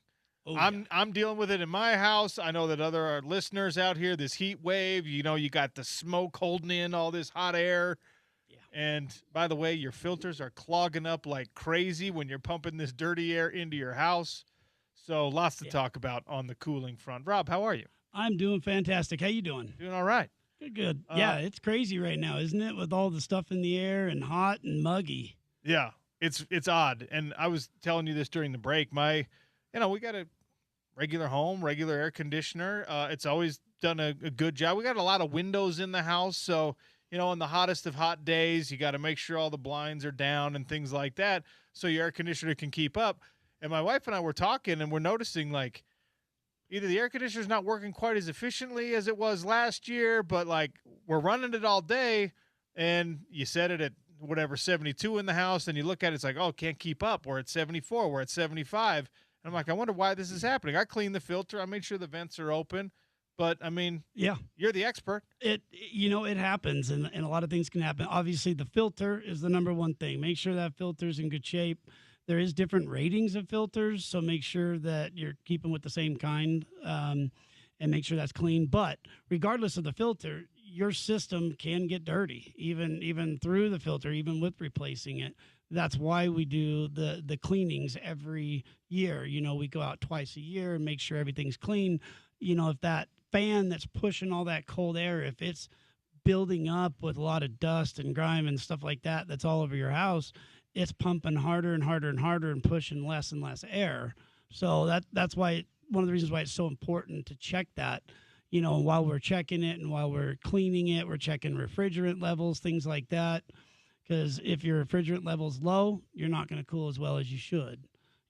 Plus you've got those big noisy things outside of your house, those compressors. They can get clogged up with, those cotton stuff that's flying all around. It's just like your radiator for your car. If that thing is completely caked with mud, it's not going to cool it down like it should. So it might be time for me to get the truck with the duck out to my house and just check on these things, because heaven knows I'm not going to figure it out myself. But that's why Valley's so great, because if you got a plumbing issue, if you've got a vent or drain cleaning issue, they can kind of handle it all. Yep. And more stuff coming from the truck with the duck. I wanted to ask you, the Jazz drafted number 2 last night. They get the guy from Kansas, Darren Peterson. We all wondered if it was going to be A.J. DeBonsa, if Washington would pass on him. No. Cam Boozer's sitting there available, but everyone thought he was maybe number 3. But I don't know. The Darren Peterson thing felt like a coin flip for a while. The more people we talked to was like, okay, this is what's going to happen, and I think it's going to be a good outcome for the Jazz. But as a fan, what do you think? I'm just hoping they win. I'm hoping that finally they try to win now. Yeah, because it's been well known. We heard it before the season even started last year. That was like, hey, this isn't going to be a good year. Right. Come on. Let's hope that this year is finally the year that they're going to play their players, that they're going to actually make a go at it. I really hope so. That's what we expect. And we've talked about this before. As a business owner, if you don't put your best foot forward, nobody's calling you anymore. We're suckers for our sports, because even though we knew that the Utah Jazz weren't going to be trying, people are still buying their tickets. They're renewing the season tickets. They're showing up. They're buying the gear, that kind of stuff. My hope is, like yours, that they turn it back on. And, we don't get that privilege of saying, hey, guys, let's just be really bad this year, really so bad that everybody comes to us, all the best players and all the best plumbers and HVAC guys, and we're going to be better. Obviously, if we suck, we're going to be out of business. Yeah, it'd be nice, but I hope it was worth it. Well, how's the summer going? Because it has been a really interesting year already, with kind of staying cool and then getting hot real fast. I imagine the phone's ringing off the hook. And we're seeing it where it cools down. Everybody is relaxed. Everyone's like, oh, it's great. It's 70 degrees. And then all of a sudden the very next day it's 85 and everybody's calling everywhere, and it's not every company out there is just booked solid because everybody all of a sudden realized. So on those slow days, on those 70-degree days, that's when you should be calling in, because there's plenty of availability. There's plenty of room for us to be able to get out there, get things fixed. So when it does get 85, 90 degrees, you're not freaking out because it's so hot. Get on the phone on an easy day, on a cool day. Make sure your system is working. That's what I need to do. That's what you need to do. And if you handle the maintenance, right, the daily checkups or the monthly or the yearly, twice a year, whatever, that's going to save you on the cost of replacing the whole system later. Yeah. Plus, if we notice that your system is so far gone during those times, what we call shoulder seasons, we're able to give you some options then and say, hey, look, this is probably going to give you a year, maybe 2 years. It's something to start considering. You can work on that now and not when it's worst case scenario. The truck with the duck, you see them driving around, Valley Plumbing, Heating, and Cooling. You can go to valleyplumbing.com. You don't even have to get on the phone. You can make an appointment right there. The chat feature is really great. It's incredibly efficient. And they'll get out there as soon as they can. They'll do the work quickly. They'll give you a no frills, no craziness, no hidden cost type quote. They'll get it done, get in, get out, and you can go about your business doing the things that you actually know how to do. Because, man, plumbing especially is one of those things. We all wish we could DIY, but then you start messing around with it. Next thing you know, drywall damage, you flooded, you got to pull up the carpet, all that kind of stuff. And 5 trips to Lowe's or Home Depot yes. or, and you're all of a sudden you're spending thousands of dollars on something that could have been fixed real quick just by giving us a call. What's the number for people to get a hold of you? You can always call us at 801-341-4222 or go online at www.valleyplumbinghvac.com. That's Rob, the brains behind the operation. And by the way, when I say brains behind the operation, plumber by trade advances and expands the business to HVAC. And instead of just letting the HVAC guys handle it, he's like, I need to know all of these systems inside out. You're going back to school. It's sad because we made a strong stance within our company that if you work for us, because you have to be licensed, everybody goes to school that's working for us that's doing these trades, whether it's plumbing or HVAC. They will be going to school to get their license. If not, they're not working for us. So we take it very seriously. I've had many conversations with many guys that, hey, you've got to do this. And it's funny because now I'm the one having that conversation with myself going, well, I guess I'm going to have to do this. And I'll be honest, I'm not very disciplined when it comes to going to school. So it's going to be an interesting one. Well, you know what, though? I appreciate that. It shows a level of integrity in the business because you're the coach, you're the owner, you're the boss. How could you expect something from your employees that you don't expect from yourself? That is true. And that's what I'm hoping. And I just hope I pass it. You'll pass. Give them a call. Valley Plumbing, Heating, and Cooling. Go to valleyplumbinghvac.com. They've got everything you need to fix the drains, to make sure that the water pressure is all right. If that water heater, maybe you want to go tankless, give them a call. They can give you quotes. They can get out there. But don't wait until your house is burning up on the HVAC stuff.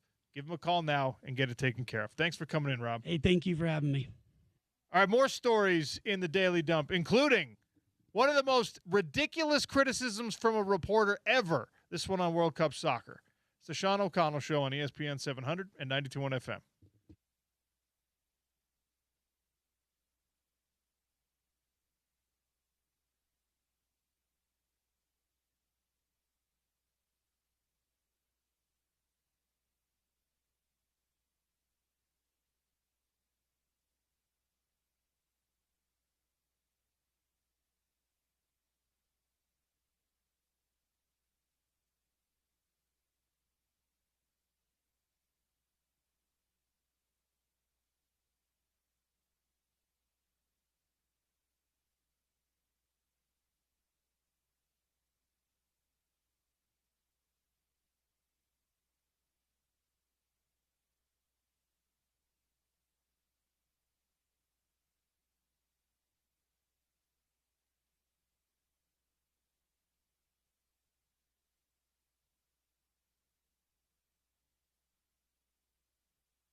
All right, a continuation of the Daily Dump here. An assortment of sports stories, including one that will affect the Utah Jazz, who drafted Darren Peterson, number 2 overall last night, adding him to a roster that we think will still include Walker Kessler, who's in a bit of a contract dispute with the team right now. Jaren Jackson Jr., obviously. Lauri Markkanen, Keontae George, the supporting cast that surround those guys.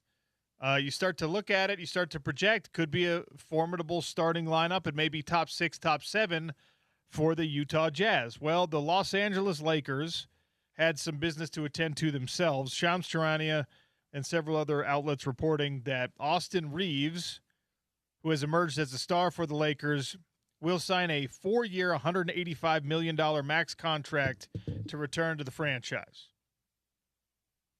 It's got a player option on the final season, which is 2029-2030. He had declined his player option, which was at $14.9 million to make this new deal happen. So big for Austin Reeves, obviously. I'm not a math whiz, but 4 years, 185 is better than $15 million a year.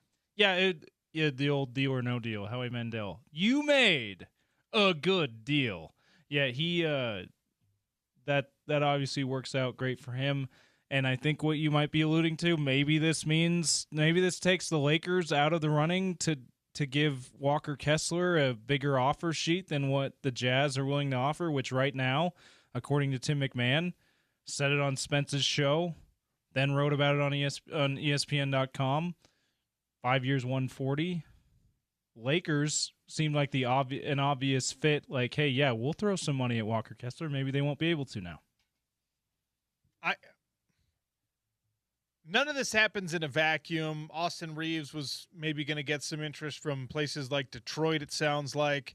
And so the Lakers... He was going to get this money or... Yeah, this is probably a max contract. He was going to get this money from somewhere else for sure. If the Lakers didn't give it to him.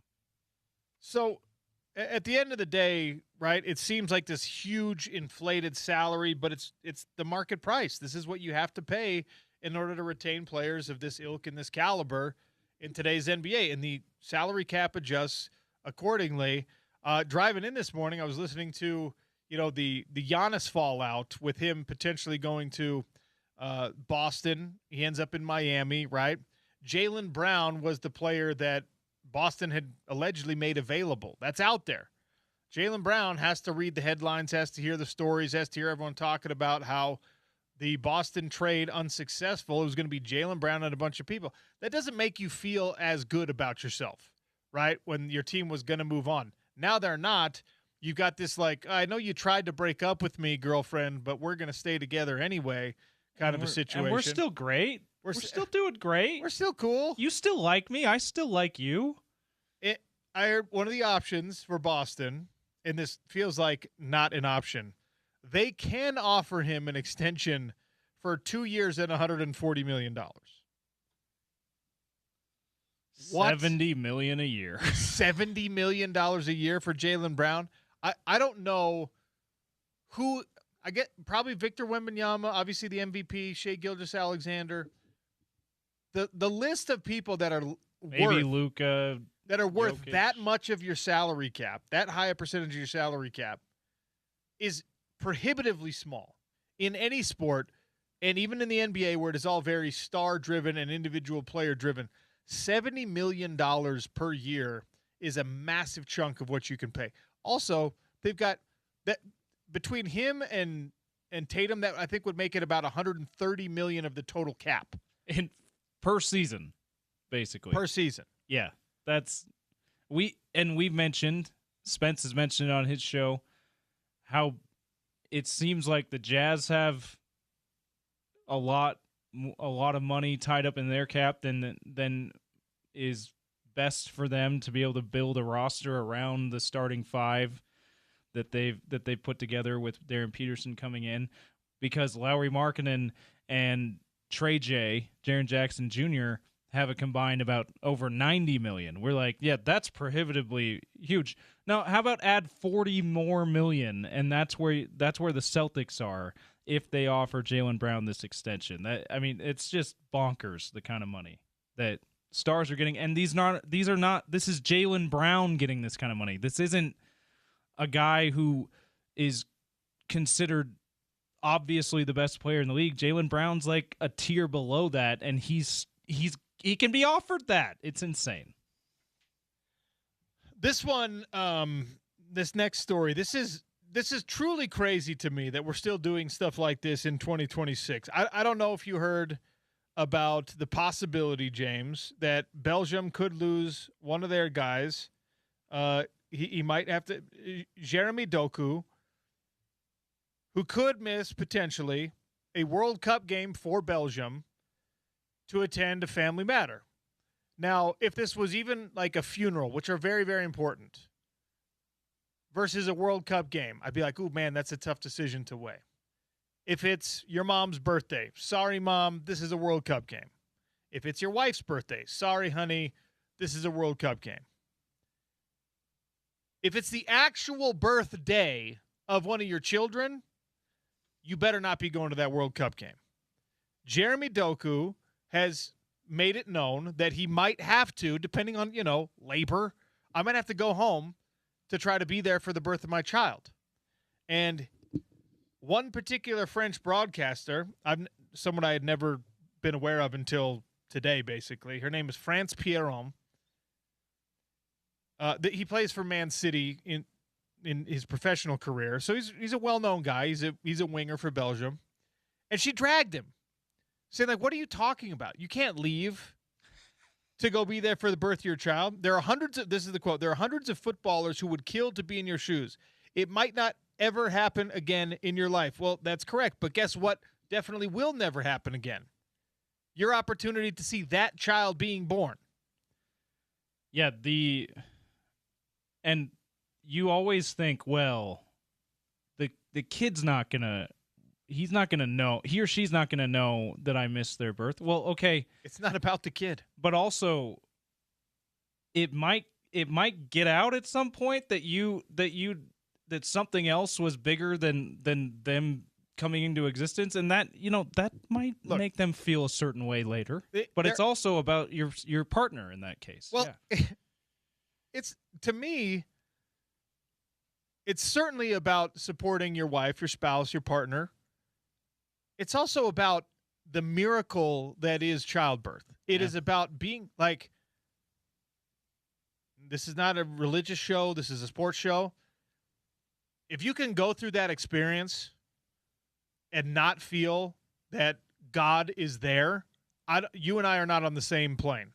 Like, it is truly a miraculous experience. And for this, by the way, this is, I don't know that it matters, but for a female reporter to use this against a player, after how many times do we criticize professional athletes for being deadbeat dads, for being non-supportive partners, for being bad husbands, whatever?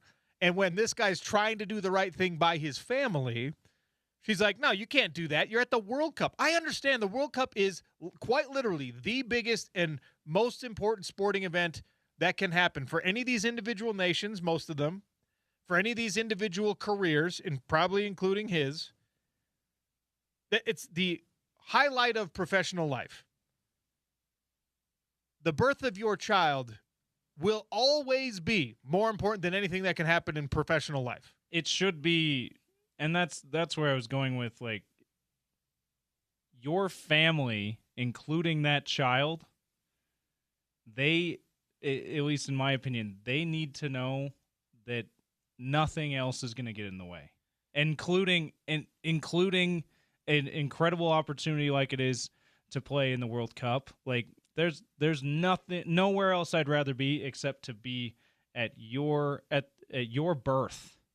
And for your partner, spouse, wife, whatever, to be at your side as our child is coming into the world. Like, that should trump everything. You're living out a childhood dream, yet you're going to walk away from it all to attend the birth of your child. And this is the craziest part of the quote.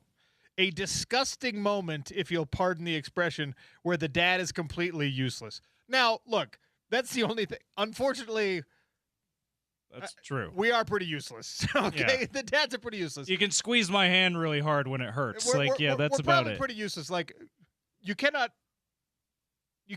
try to steal any credit from the person who's actually giving birth, from the woman who is actually birthing the child. Your presence there, she probably will be fine without it. Many mothers have given birth, right? There are plenty of people who don't have a choice to be there for the birth of their children, through military service, through incarceration, through whatever. If you have a choice, and as a professional soccer player, a World Cup soccer player, you do have a choice. The correct choice in every single case, every single instance, is to be there for the birth of your child. A World Cup game is way, way, way, way up there on the list of significant things that you will miss almost anything else for. But this is one of those things that if you have an opportunity to be there, you have to be there. If it's within your control, if you have a choice, the correct choice is always to attend the birth of your child and always witness the birth of your child. And it's absolutely insane to me that this woman was just like, oh, I can't believe he wants to go see the birth of his child. Now, it does read very much, I have no idea. She's 44 years old, this France Pierron. I have no idea if she has children or not. But it very much reads like the opinion of someone who doesn't. And it could just be an ignorance is bliss kind of situation for her. And it's at the very least, it's very unexpected to hear from a female, from a woman's perspective. We expect a woman, whatever their personal situation is, children or not, or whatever, to be on the opposite end of this. But there you go. It's just a wild thing I did not expect to see today. This professional athlete, this world-level footballer, this soccer king for Belgium is like, the only thing more important than a World Cup game for me is my family. I'm going to go home if I have to, and I'm going to see the birth of my child. And for someone to criticize that is crazy. It also brings to mind there's a great video that went viral of a coach who was asked by a reporter about the exact same scenario, about somebody missing a playoff game in order to attend the birth of a child. And the coach uses that as an opportunity to talk about exactly what we're talking about. Like, basically lectures the young reporter, like, you don't have kids yet. Someday you'll understand. His words are, there's nothing more majestic than the birth of a child. And he's absolutely right. The official stance of the Sean O'Connell Show is that Jeremy Doku for Belgium, go see your kid be born. Making the right decision. Well done. You got to do it. AFP Utah is elevating the America 250 celebration here in Utah in a huge way. They're throwing a 100% free concert Wednesday, July 1st at the Sandy Amphitheater, featuring country music duo Low Cash. AFP Utah is here to teach you how to volunteer like Americans have done for over 250 years. Come have some fun, learn how to get involved, elevate Utah and America. Let Freedom Ring Utah.com. That's how you get more information. LetFreedomRingUtah.com. Enter to win VIP tickets by texting FREEDOM to 33986. Hour 3 begins with some World Cup talk brought to you by Beer Bar. Pablo Mastroeni, head man at RSL, stops by to discuss what's coming for the Claret and Cobalt and, of course, the biggest tournament in the world. It's the Sean O'Connell Show, ESPN 700, 92.1 FM.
Switzerland, Canada underway here in group play in this North American World Cup.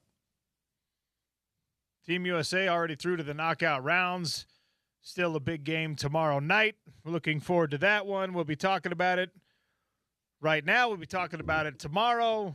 We are fully caught up in the wave of World Cup hype here on the Sean O'Connell Show, and we're lucky enough to welcome head coach of RSL, former U.S. men's national team member, Pablo Mastroeni, for a few minutes. Pablo, welcome to the show. How are you, sir? Thanks, Sean. Appreciate it. Yeah, doing great. I know that you've probably answered these questions a bunch with the North American World Cup and American soil hosting this year's tournament, and so far it has been really incredible to watch. But as a man who was, part of the development years of Major League Soccer, of the game of football here in the United States, seeing this kind of, global stage world tournament, the international fans reacting to our stadiums and seeing what the culture is like really up close and personal. Is there a certain level of gratification to being part of those foundational years and seeing how far the sport has come? Yeah, it's Sean. It's been pretty awesome. I think I've seen a bunch of World Cups, played in a couple, and there's been no better show than what I've seen in 2026. This World Cup has been lights out. The way the guys are playing, some of the best U.S. soccer football that I've ever seen played. The support of the fans, and also I think the hospitality of Americans across the country, with all these fans from different places, and them bringing their cultures over, and just really just sharing in this wonderful sport, that just bringing everyone together. And on top of that, putting on a spectacle. Every game is super exciting. The way it's presented. The coverage, having guys like Zlatan and Thierry Henry headlining the show. So it's been awesome. I can't wait, for practice to end, to get back on the couch and just watch the whole slew of games into the night, and then wake up the next day and do it all over again. So just really proud of how far it's come, and you'd like to hope that that we can really gain some momentum as far as soccer is concerned in this country off the tailwinds of such a wonderful World Cup. When you're watching, how much are you able to watch as a soccer fan, and maybe even as a former player, and how much of your coaching and your tactical mind comes in and you start taking notes and evaluating, and, hey, maybe that's something we could try. I like the setup on that set piece, et cetera. Mm-hmm. How much are you able to just enjoy as a fan versus the business kicking in? Yeah, it's really interesting because now my brain has been so much towards coaching. As a player, I always watch for excitement, and watch players in my position so I can learn a little bit, but more so for the excitement of the game. And now I just find myself every morning coming in with the coaching staff and going, "Did you guys see the game last night? That 3-1 build that we were talking about? Let me show you exactly what, they're doing it in real time. This is exactly what we're talking about." So it's a little bit of both. I think, watching the quality of play on the field is phenomenal. And, there's a lot of teams that, snuck into the World Cup that are playing a bit of a low block, which isn't something that we like to do. But then how do you break down that low block? So then I'll put my attention on the team that's trying to break them down, because that's something that we find ourselves struggling with quite often. So I think it's a little bit of both, but I'd say more geared towards the tactical application with every game. And then given that all these different countries, have a lot of the fabric of their culture and the way they play is really, really interesting as well. The Dutch play a certain way, the Spanish play a certain way, Congo plays a certain way, Argentina plays a certain way, and a lot of that reflects their respective cultures, which is really interesting. But it's been a lot of fun. It's fascinating in every sport, but it's been really interesting to see in this particular tournament how the best players in the world, the biggest stars in the world, the best names, how much they have shown up. I mean, Haaland scoring goals. Messi's already got 5 in this World Cup. Cristiano Ronaldo with kind of a slow, quiet game in their first outing and ended up with a brace in the second appearance. In your mind, and as someone who's been here at the highest level, what is it that separates those stars, those big guys that, can perform this way on the world's biggest stage versus the ones who just maybe, even if they're almost as fast, just as intelligent, they just can't seem to put it together even on this stage?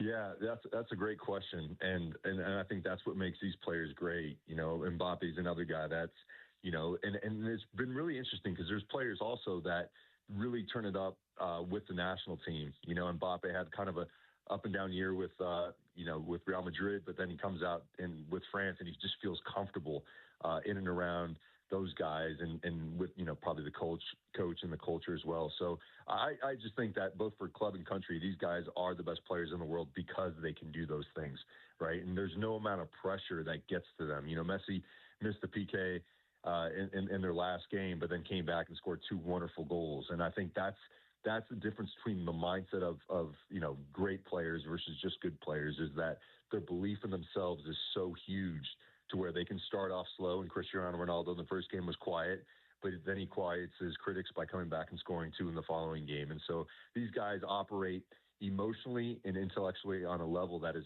very hard to achieve. But I believe it's with all these guys, they have a certain level of self-confidence that would be that is almost like we consider people crazy to think like this in the real world. Whereas in sport, it's necessary to have that type of belief because there's going to be games that aren't going to be good, but your expectations for you are that you're going to come back and play to your level. And that's what these guys have been doing. I think we've maybe already talked about him in Kylian Mbappe. Like, he's got he's 2 goals short of the record that is currently held by Leo Messi. But coming into the tournament, Messi was a goal behind Miroslav Klose. And so you see all these things happen. And Ronaldo's playing in his last World Cup. I'm pretty confident we can say that. Messi's playing in his last World Cup. I think we can say that. Is Kylian Mbappe showing us already that he is the next of those individuals? He's the guy that we're going to be talking about 4 years from now, 8 years from now, the way that we talk about Messi today? I think so. I think, and what he has is an elite finishing ability, but really his 1v1 is elite and his speed is elite.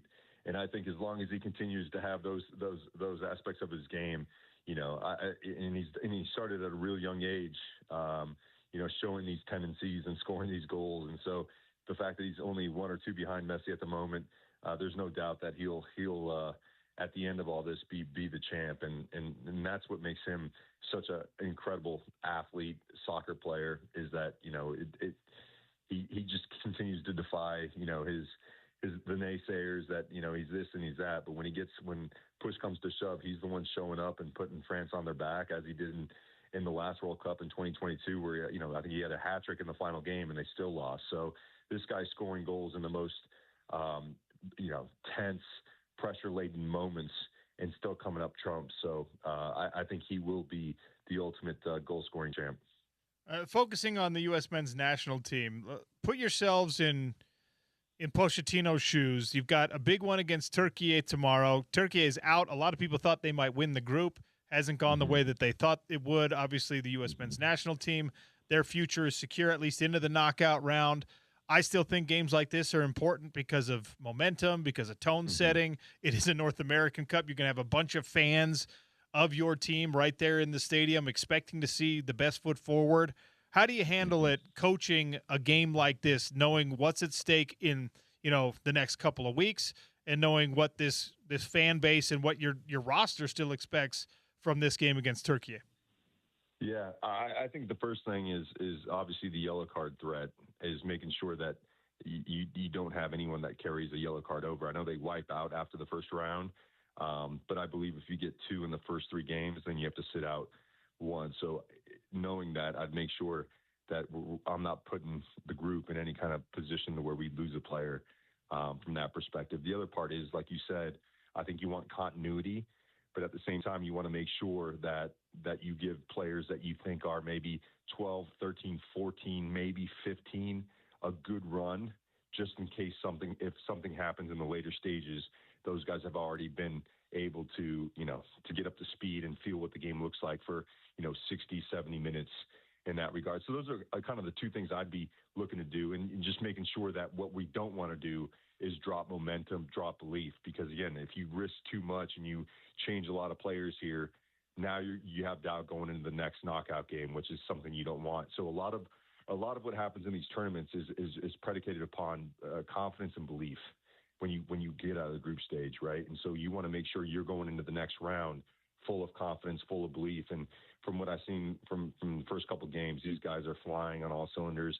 And more importantly, the fan base has been the best I've ever seen, and I think there's been some comments in the past where, we're not selling out the national team games when they're at home.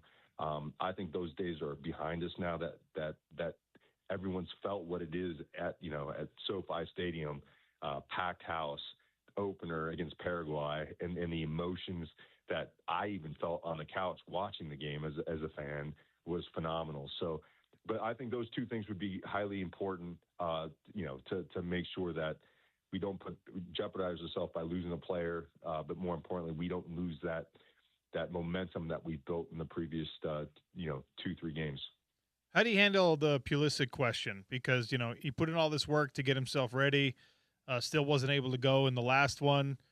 If he's healthy now, he's probably not 100% healthy, so you can give him more rest, and you're still going through to the group stage. Maybe he wants to run a little bit. How do you handle that? Mm-hmm.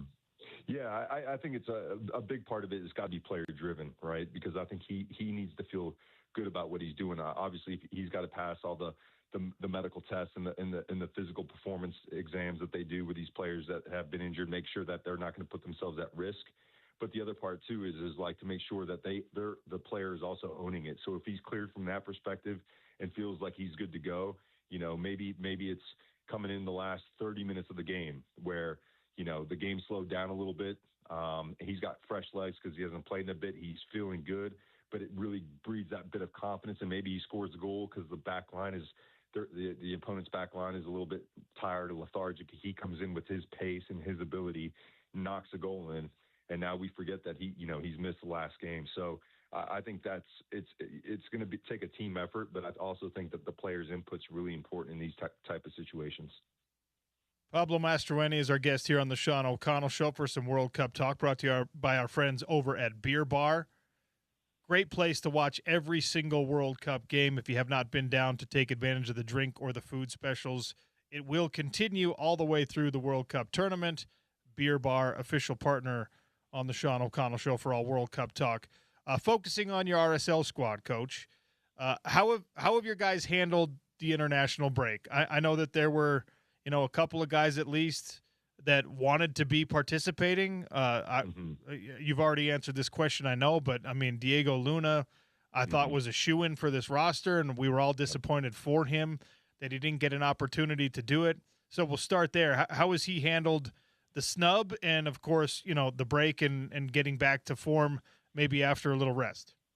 Yeah, so, I think first, I think the guys, when you give them 3 weeks off, you never know what to expect because you obviously want them to take time away.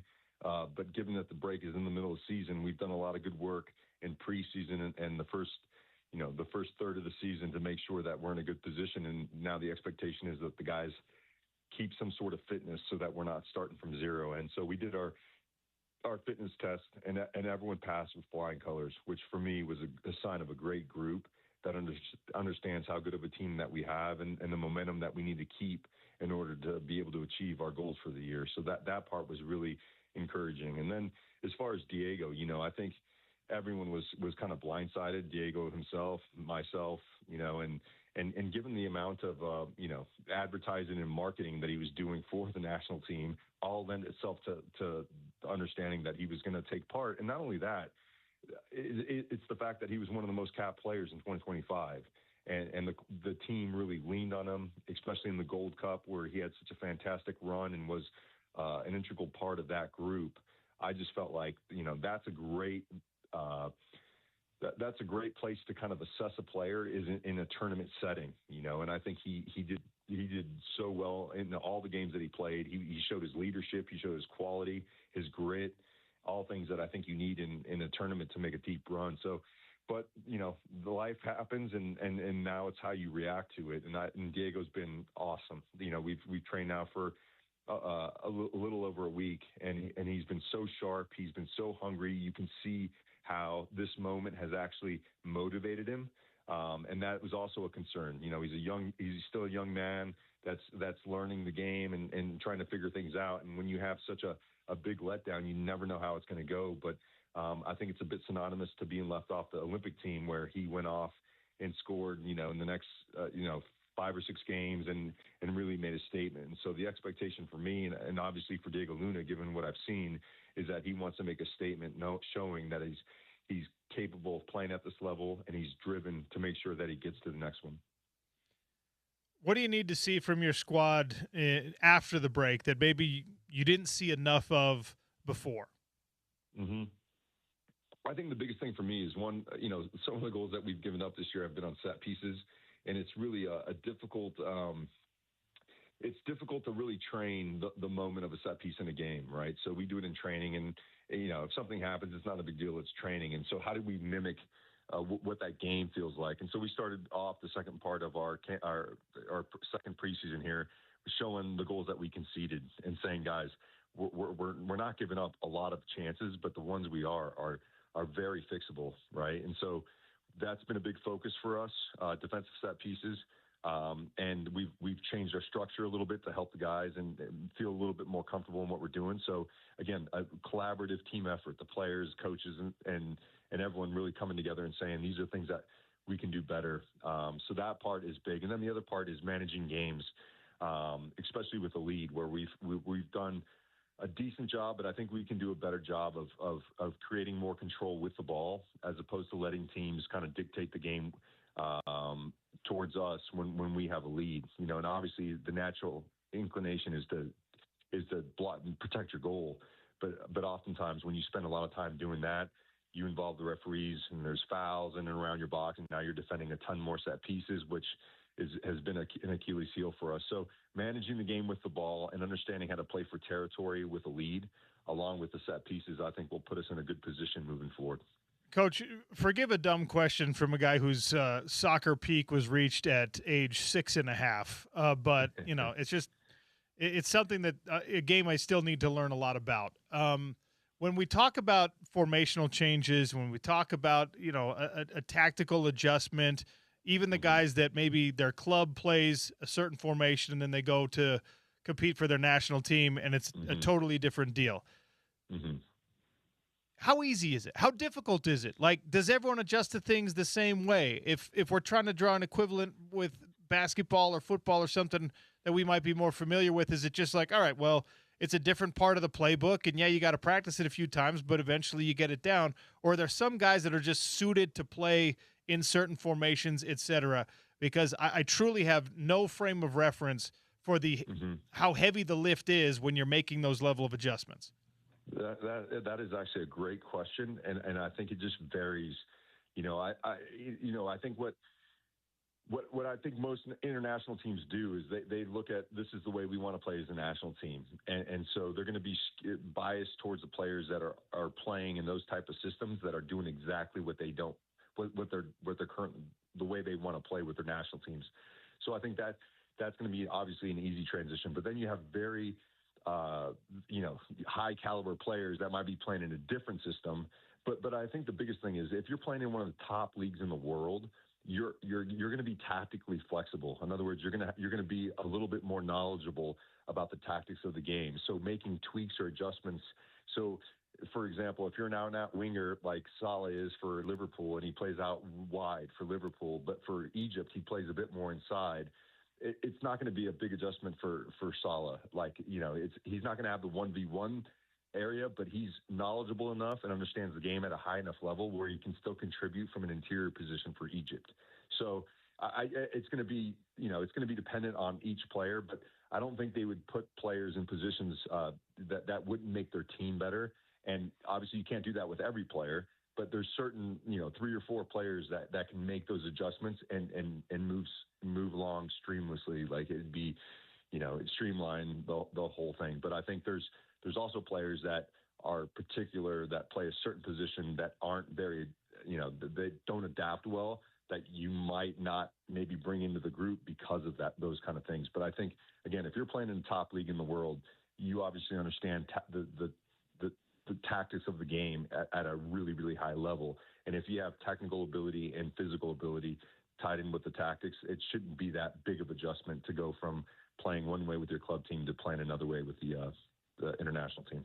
And for you in RSL, right, is you're like watching and seeing how things are going. How often is it just, you know what, I thought we had the personnel, I thought we had the speed or the ability or whatever to play this way, but it turns out this might actually be better? How much of it is personnel based? Because I imagine, and correct me if I'm wrong, there are certain guys, especially in coaching positions, who probably are like, no, this is the way, this is the best way to put a soccer team in for the level of success. You have to have these guys out wide, to use your solid analogy, whatever. But then maybe the personnel doesn't actually adapt to that. So how much do you have to let your players dictate what your formation is? No, that's another great question. I think Major League Soccer is still, we're still growing, right? And so we can't just pick a player and say, this is a guy that's going to, execute the tactics, have the physical output, and have top level technique to get all these things done, right? The game on a magnet board is basically the best 11 in the world because they're all moving in sync. And, from a coaching perspective, it's a really false narrative. What we have to do is how do we keep our structure, but maybe we have tweaks within that. So, for example, I'll give you an example. So Gozo playing as a wing back, he can just play free because he's 1v1. He goes out wide. Sometimes he comes inside. Sometimes he goes out. But when we play him as a 10, he struggles receiving the ball in between the lines because it's something he's not familiar with at a certain level. So oftentimes when we play with him as a 10 playing in the pocket, we'll have him run, and we'll have our 9, who's Sergi Solans, who's comfortable with his back to goal, occupy that space. And so you do little tweaks like this to make sure that you still have your structure, but within that structure, there's tweaks to put the players in the best positions for them individually, but also for us as a collective. So we're constantly tweaking things to put players in positions to be successful so that the whole group is successful. Well, Coach, I appreciate the time and the insight today. I could keep picking your brain, but we got to stay on clock, and we got to respect your time as well. Enjoy the rest of this World Cup and the break, and we'll be very eager to see what adjustments are coming for our RSL when we see you next. Sounds great, Sean. I appreciate you having me on. Pablo Mastroeni, former U.S. men's national team member, current head coach of RSL. That conversation on World Cup and RSL soccer brought to you by our friends over at Beer Bar. Lots left to get to here on the Sean O'Connell Show. It's ESPN 700 and 92.1 FM.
Benson Boone, Somber, Steven Sanchez, and more live. It'll be 2 unforgettable days. It's called the Yours Always Music Festival, coming to the Utah State Fair Park October 2nd and 3rd. The Utah State Fair Park October 2nd and 3rd for the Yours Always Music Festival. Tickets are available now. You can see the full lineup at yoursalwayslc.com. That's yoursalwayslc.com. Benson Boone, let's go. We had a great time at the Engine Room, 1388 South, 300 West, yesterday for the draft show. Myself, Spence Checketts holding it down, anchoring the whole thing. Gordy Chiesa and Richard Smitty Smith lending their expertise after a combined century or so of NBA experience. Like, how great was that, by the way? How great is it for our listeners, for basketball fans in this market, to have a guy who's coached for literally forever, and Gordy Chiesa, and a guy who spent 40 years in an NBA front office, and mostly as a scout, like Richard Smith, like Smitty, and they sounded like they were still in it. Listeners of this show and of the Bill Riley show before that have long known Gordy sounds like he's still coaching every time he talks, but Smitty, kind of newer to the media thing, he sounds like he's still in war rooms when he's talking about drafts. It was so cool. What I love most about it is when you talk to both of those guys, right? They are not doing the thing that the rest of us do. They don't Google the player. They don't look the guy up based on, his stat sheet or whatever. They grind tape like they're still in it. It's wild. I mean, Gordy Chiesa has handwritten notes on all of these guys. He knows where they're from. He knows how old they are. He knows where they played, who coached them, and he's watched enough film on all of them through the first round. I would venture a guess most or all of them through tonight's second round also. He knows who they play like, not based on the opinions of like the other scouts, based on his own eyeballs, telling him, I've seen this guy. I watched him in this game against Houston. I saw him play against the University of Utah, or I watched him play while he was at BYU. This is who he reminds me of. And he's got that catalog, that back catalog of players that he studied through his coaching career, that he knows exactly what that guy looks like, how he moved, how long he was. It's crazy. It's a level of knowledge that you can't find on the internet, which is something that's pretty remarkable these days because you can find everything on the internet. But if you ever have an opportunity to come out to a remote and to meet Gordy and to see him in action, to just look at his notes, James, we have all this stuff hung up in the studio.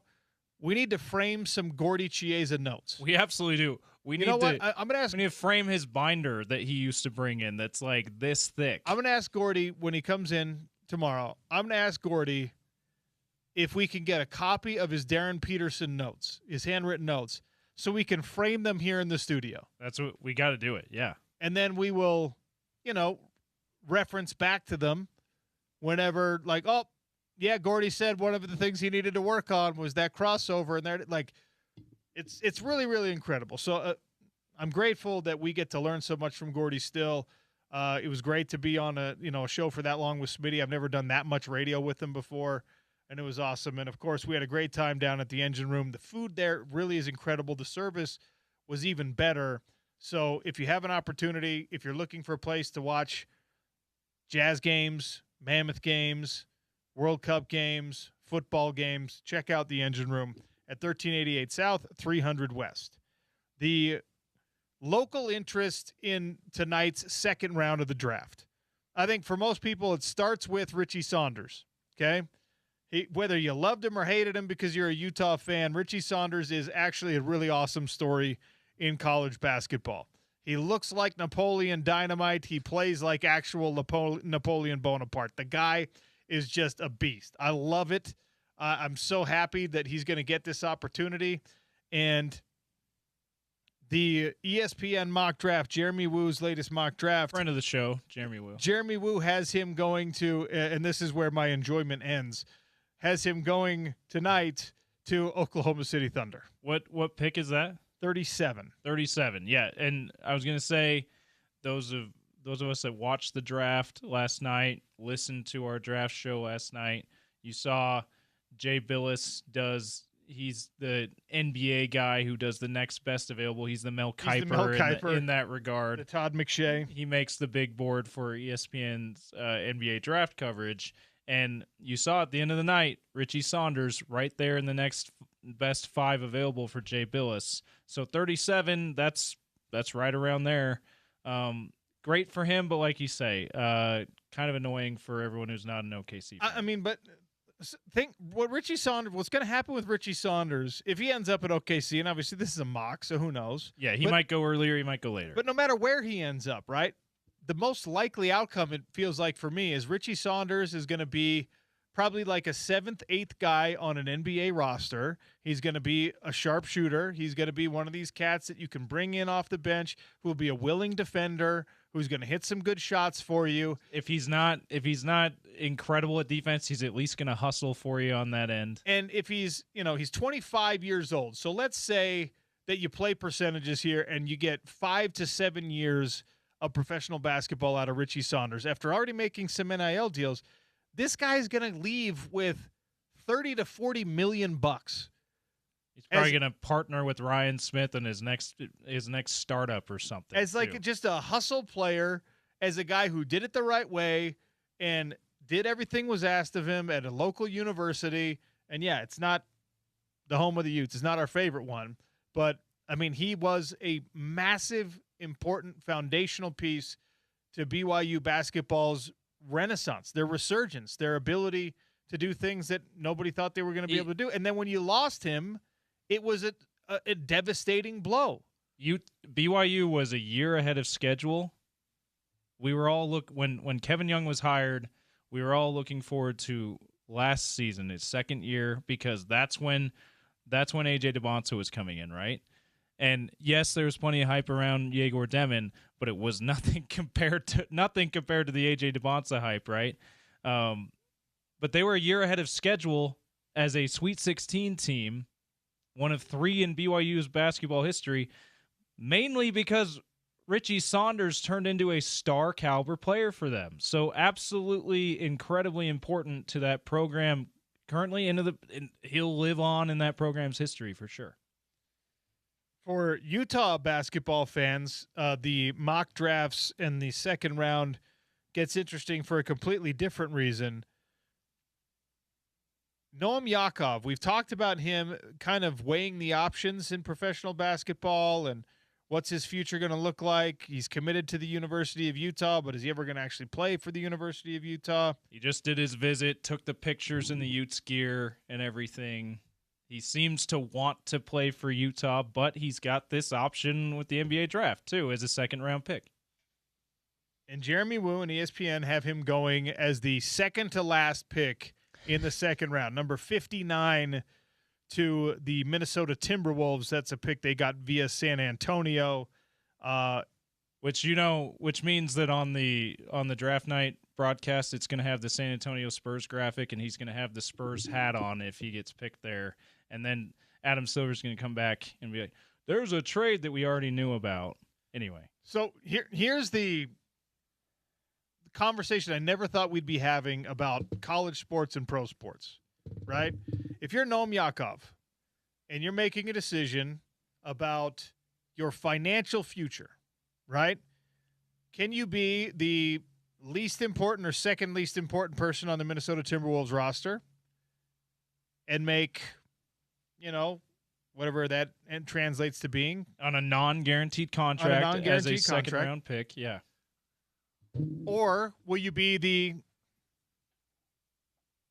second most, maybe third most important player on what we think hopefully will be a resurgent Big 12 roster at the University of Utah and cash the checks that come with that? Because we know that you cash some checks for that. Now, I have no idea what kind of money we're talking about for somebody like Noam Yakov.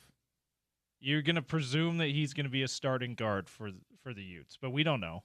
And I don't know what the NIL deals look like for some of those starting guards. It's right that right now you're looking at an athletic department that has to explore the possibilities of this capital infusion from the Otro Capital deal and whether or not that is going to translate to better pay in NIL opportunities, directly or indirectly, for your student athletes. Are you going to be able to compete on the NIL front in basketball? They've made it very clear at the University of Utah, and one of the commitments to Morgan Scalley was, we will help you stay up, keep up with the Joneses in football spending. Not Texas Tech Joneses, probably not even BYU Joneses, but Oklahoma State is not going to be outbidding people. Not going to be outbidding you for people. We're not going to let TCU come overpay and get somebody if you really want them, right? So Utah's going to stay kind of in the top 5, top 6 spending on the football front as far as we can tell. Alex Jensen did not take this job without assurances that basketball was going to be doing the same thing. So is Noam Yakov $1 million player for the Utah basketball team? Is he a $500,000 player, or is he like a $100,000 player? I truly don't know. These are decisions that have to be made now at a much higher level for these young athletes. We got into the end of the first round last night, and we were talking about Koa Pete from Arizona, right? Koa Pete is probably like sixes on playing at the end of the first round for an NBA team or going back to Arizona with some eligibility and playing for the Arizona Wildcats, because Arizona is, if not a blue blood, a new blood. They're big spenders, and obviously his importance to them is far more significant than his importance to an NBA franchise. I believe it was Dallas Mavericks, right? Last pick of the draft, or maybe it was team before that. Was he last or second to last? I can't remember. Anyway, he's gonna be towards the end of the bench for that team, whichever team it was at the end of the draft. Yeah, you're right. Koa Pete last. A starter and probably a star for Arizona. And I don't know, because those first-round picks are guaranteed contracts. I'm not sure that we see anyone forego and be like, nah, I won't sign the contract. I'm going to go to college from a first-round pick. But that's the story that we're getting about Noam Yakov as a second-round pick. He could just be like, non-guaranteed. I'll just go. It sounds like he would prefer to just play here at Utah if that's the case. If he doesn't get picked at all, then it's just about, okay, I'm not going to seek undrafted free agent contracts, and it's an easy decision for him. But there's a little bit of reason to sweat out the end of the NBA draft if you're a running Utes fan. Koa Pete, if you remember watching tournament basketball, Koa Pete was in a TurboTax commercial that was playing. Yeah, that's right. They did a really good job with his NIL. According to some sources, and these are always inflated, but he walked away from as much as $5 million to play at Arizona this year. If he walked away if that's a real number, $5 million, then he's losing money going to the NBA. Yeah, did Gordy say? It's $3+ million for end of the first round. That's right. Draft picks. If the more realistic estimates, right?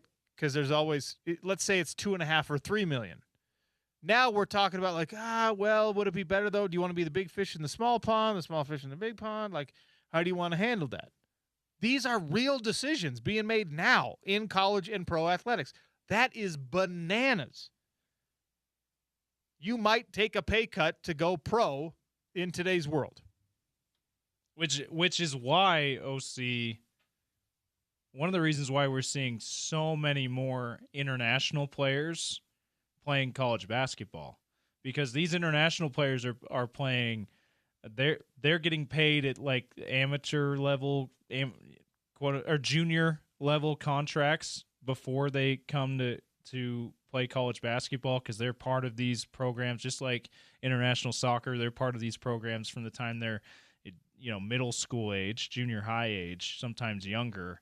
And they're signed to junior level contracts, playing on the junior teams in these clubs, these big clubs over there. And in the past, it was like, we don't care about the exposure. I'm getting paid over here. I'm going to stay over here and then I'll enter the NBA draft, sure, and get paid more money. Now it's like still not an exposure reason for them. It's like, oh, you can pay me more through NIL? Okay, I'll play college basketball. And you're seeing like Momcilovic for Iowa State, who withdrew from the draft because he's getting, huge bucks to play. And he's not with Iowa State anymore, but to transfer somewhere else and play college basketball, that's the reason for the international invasion of college basketball here. And it makes for, like you say, very interesting decisions for these guys who even get picked in the first round. According to the internet, which is never wrong, Milan Momcilovic got a $6 million deal to play for Kentucky. That's right, Kentucky. Yeah, okay. It's insane. Mark Pope, shout out. I mean, $6 million makes you that's pick number. You're making more money than pick number 12 if $6 million. That's a lottery pick, OC. That's more than. It's between 11 and 12. 11 is 6.286 million this year. 12 is 5.972 million. 30, where Koa Pete is, just over $3 million. So it's double that. Double the end of the first round and more than the end of the lottery. Bananas. That is crazy. All right. One thing with the going back to Richie Saunders thing we were talking off air about OC. If he ends up at OKC at pick 37, he'll be teamed up with rival Brandon Carlson, former Runnin' Ute. And I wonder, he hasn't had much of an opportunity because Brandon Carlson, not a high-profile NBA player coming out of college, right? But he's played some regular season games, mostly garbage time, a little bit garbage time playoff games last year, not this past season, but the year before. I wonder if he's a realistic option if Isaiah Hartenstein leaves in free agency to say, okay, Brandon, we believe in you. We're gonna give you a little bit more run.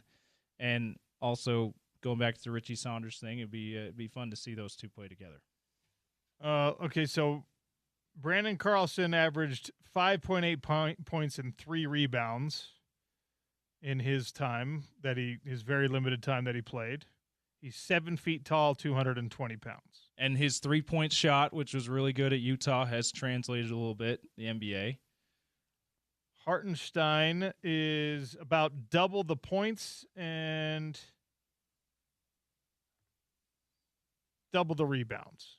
And he's 1 year older, but he's also 30 pounds heavier. I didn't know there's only a year difference between them. Carlson is 27. He's Hartenstein is 28. He's an old young player in the league. Hartenstein has been in the league for 7 years, and he's 28. This is Carlson's third season, if I'm not mistaken. Maybe he's going into his fourth. There you go. 4-year college player. All right, we'll wrap up the show next. We have some tickets to give away. The Black Crows, Whiskey Myers on August 13th, Caliucci's on August 5th, Bare Naked Ladies on August 19th. Hello.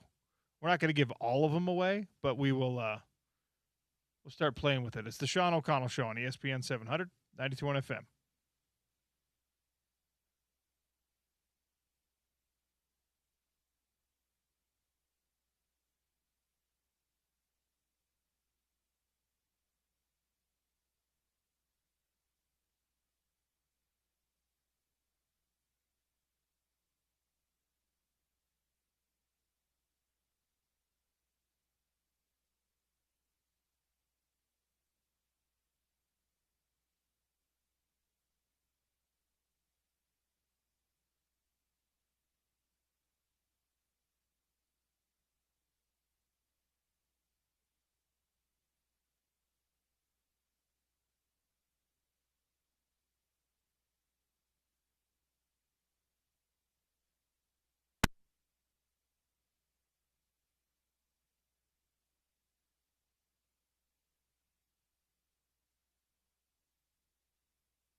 You like live music? Utah First Credit Union Amphitheater's got good news for you. 4 lawn tickets for $99. You can see Caliucci's August 5th, Black Crows and Whiskey Myers August 13th, Train and Bare Naked Ladies on August 19th. Visit livenation.com, Summer of Live for tickets. Train and Bare Naked Ladies. Hello, August 19th. I'm there. Yeah, don't talk dirty to me like that. Train and Bare Naked Ladies? Yeah. Wow. Little drops of Jupiter. Let's go, baby. What's that dopey lyric? Oh, you're so gangster, I'm so thug. You're the only one I'm thinking of. Train might be the worst band of all time, potentially. Don't you do this. Yeah, have you ever seen the Family Guy Train thing where they're in the car? Like no. Stewie's like, or no, it's the dog. It's like, wait. So Peter turns on the radio and it's Train.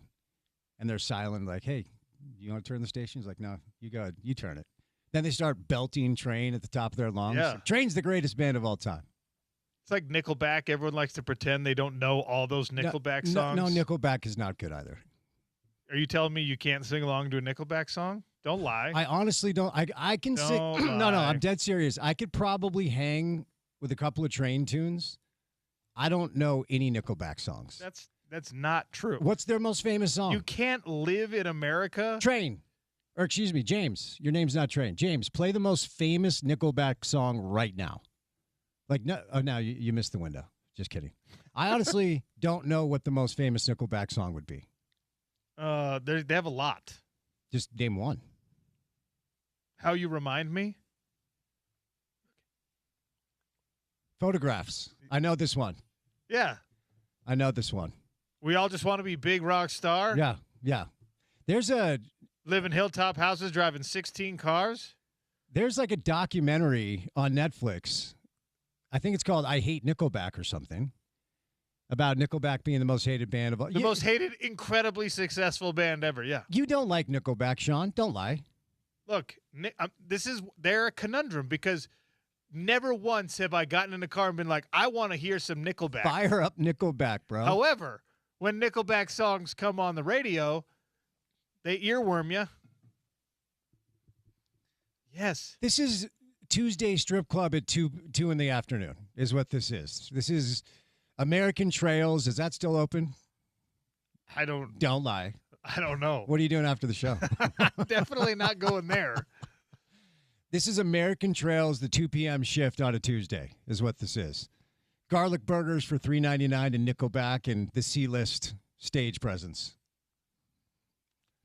You're telling me that you're not catching on to any of this vibe? No, I recognize the Photograph song. Exactly. I knew that one. If they're on commercials, they're all over the place, and you're just like, wait a minute. But it doesn't mean they're good. I thought we all hated Nickelback, and Nickelback, let's just career earnings. Let's just see what kind of revenue they've been able to generate with their terrible music that everyone hates. I think that was the idea of the documentary. The most hated band in the world, yet they sell records. While you're looking that up, OC, I have to tell you guys a story of my radio professor. Hates Nickelback, hates Creed. He called it, and they all those bands that kind of sound the same with the raspy voice and the lead singer. He called it Puddle of Nickel Creed is what he called.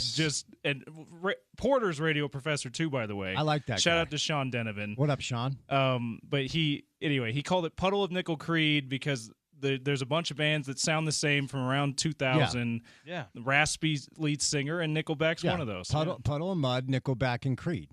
And I could probably hang with a couple of Creed songs too. They were pretty popular. I straight up like Creed, no, and I will not hear anything. Say things like Creed. that out loud. I genuinely like Creed music. You're still tired from our show last night. You are confused. You need to go to bed. How's your show, Sean? That was great. It's a great show today. Listened on the way in. Some good stuff. Look, there's a chance the Jazz drafted the best player available last night.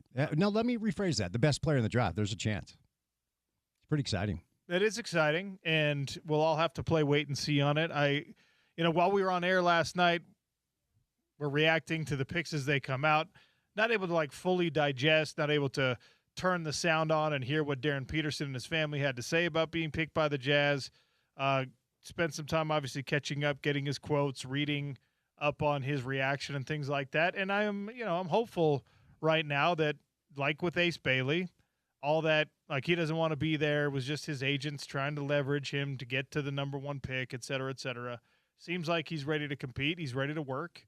And that's all this Utah Jazz team is going to ask of him. Yeah, when we got home, I went back and just kind of looked at some of the reaction on the TV broadcast. He did a hit, Darren did, with Michael Eaves on SportsCenter, and a couple of other, kind of reactive pieces in the moment. And I'll tell you what, he seems like a little bit of a quieter personality, but he said all the right things. And as you kind of learn more about him, his father played basketball in college. His brother is a free agent NFL player right now for the Rams. Seems to have been raised in a very stable household with very good parents. And all of the information that has come out since he was drafted. Now, I've got a little PTSD with this because this is exactly what happened with Donovan, where he said the right things. He endeared himself to the fan base, seemed to want to be here, turned into an awesome player, and then everything changed in a matter of like 2 months. So we can't read the tea leaves and understand what the future is going to look like. But, man, I'm telling you, Sean, I've talked to you about this. You go back and look at his Huntington prep tape. You go look back at his AAU tape. He went to 2 different prep schools. He went to the prep school that produced Shai Gilgeous-Alexander. He is intoxicatingly athletic and was the consensus number 1 pick prior to this year when AJ kind of surpassed him. I don't know. This is going to be hyperbolic. This is going to be Stephen A. Smithy. There's a chance that the Jazz have never drafted a talent like this. I mean, in the moment, you didn't know Carl was going to be Carl. He was the 13th pick. If anyone knew Carl was going to be Carl, he wouldn't have been 13, or Stock at 16, or Donovan at 13. The one exception might be Darrell Griffith, who was the NCAA Player of the Year at Louisville, and they drafted him at 2 as well. But there's an argument to be made that what the Jazz did last night, this organization has not done one time in 50-plus years. Yeah, you could certainly make that argument. And when you watch his tape, even some of those great players, it doesn't look like that. Right. Donovan kind of looked like that. A little bit. But Donovan was 13. He was not near as offensively polished. Remember, Donovan was drafted as like this pit bull defensive perimeter player with unbelievable long arms for only being 6'2". Nobody thought he was going to be this offensive juggernaut. Darren Peterson's shot-making period is the best in this class by far, and that includes AJ, because Darren's shot-making profile includes deep NBA threes. And that's the question with A.J. DeMonte. Now, I think A.J. is going to be great. You would have been fine with either one. But I'm juiced, man. I am juiced to watch this kid play and develop, and I think Jazz fans should be really excited. I'm excited that this sort of fierce competitor thing with him seems to be a core personality trait. Yep. And I question that aggressively with all that was going on at Kansas. Obviously, there's no doubt in the fans or in the minds of the Jazz brass that really is who he is. Yeah. And they picked him after meeting with him in person to kind of make sure that kicking the tires was going to be a good idea. Yeah. And now we get to watch it all unfold, and we don't have to wait too long. Summer League's only a couple weeks away. Yeah, I can't wait because I can remember I was up there for Donovan's Summer League, and as the story goes, anecdotally, everyone's kind of eye-opener with Donovan was actually Summer League because Boston was in town, and Tatum went 3. Tatum went 3 that year, and Donovan went 13, but everybody knew that Tatum was going to be a really, really special talent, and we didn't really know about Donovan. And it was up at the Huntsman Center, ironically enough, because the Delta Center was not available with renovations, just like this summer. And Donovan gave it to Jason Tatum, gave it to him. And we're all sitting there like, well, wait a second, because as the story goes, this infamous now Donovan Mitchell workout in Salt Lake City, where Dennis Lindsay essentially threatened everybody's jobs if they said, if they told anybody what had happened here, right? So you kind of heard like, okay, Dennis loves him, and Dennis is a really smart talent evaluator. Quinn loves him. Quinn's a great head coach. Well, let's see what this looks like. First possession, he rips Tatum, drives down the floor, dunks it on his head, slaps the floor and picks him up full court, and just was the superior player on that day to Jason Tatum. And so a lot of excitement about what Donovan could be. So to your point, Jazz fans don't have to wait very long. We'll be able to see Darren Peterson in a matter of weeks, against Cameron Boozer, who will be here with Memphis, and some other really good rookies who will be here as well. So, look, it's been a rough 4-year period. I understand the ambiguity surrounding the Jazz with certain people as of late, but I think it's time to get really excited about what this could look like right away. Yes. I do know this song. Don't bob your head. Don't do the air guitar. Oh, yeah. Oh, my gosh. And that was, you actually nailed the solo right there. You're gonna have to love this. Yeah. I know this song. Oh, Arms Wide Open. Scott Stapp was singing his heart out, man. Yeah. Some of the greatest songs of our time. Calm down. Is he the songbird of a generation? All right. You never know. Yeah, you need sleep. It was a long show last night. Stay tuned for The Drive with Spence Checketts. Thanks for listening to the Sean O'Connell Show. We'll do it again tomorrow on ESPN 700 and 92.1 FM.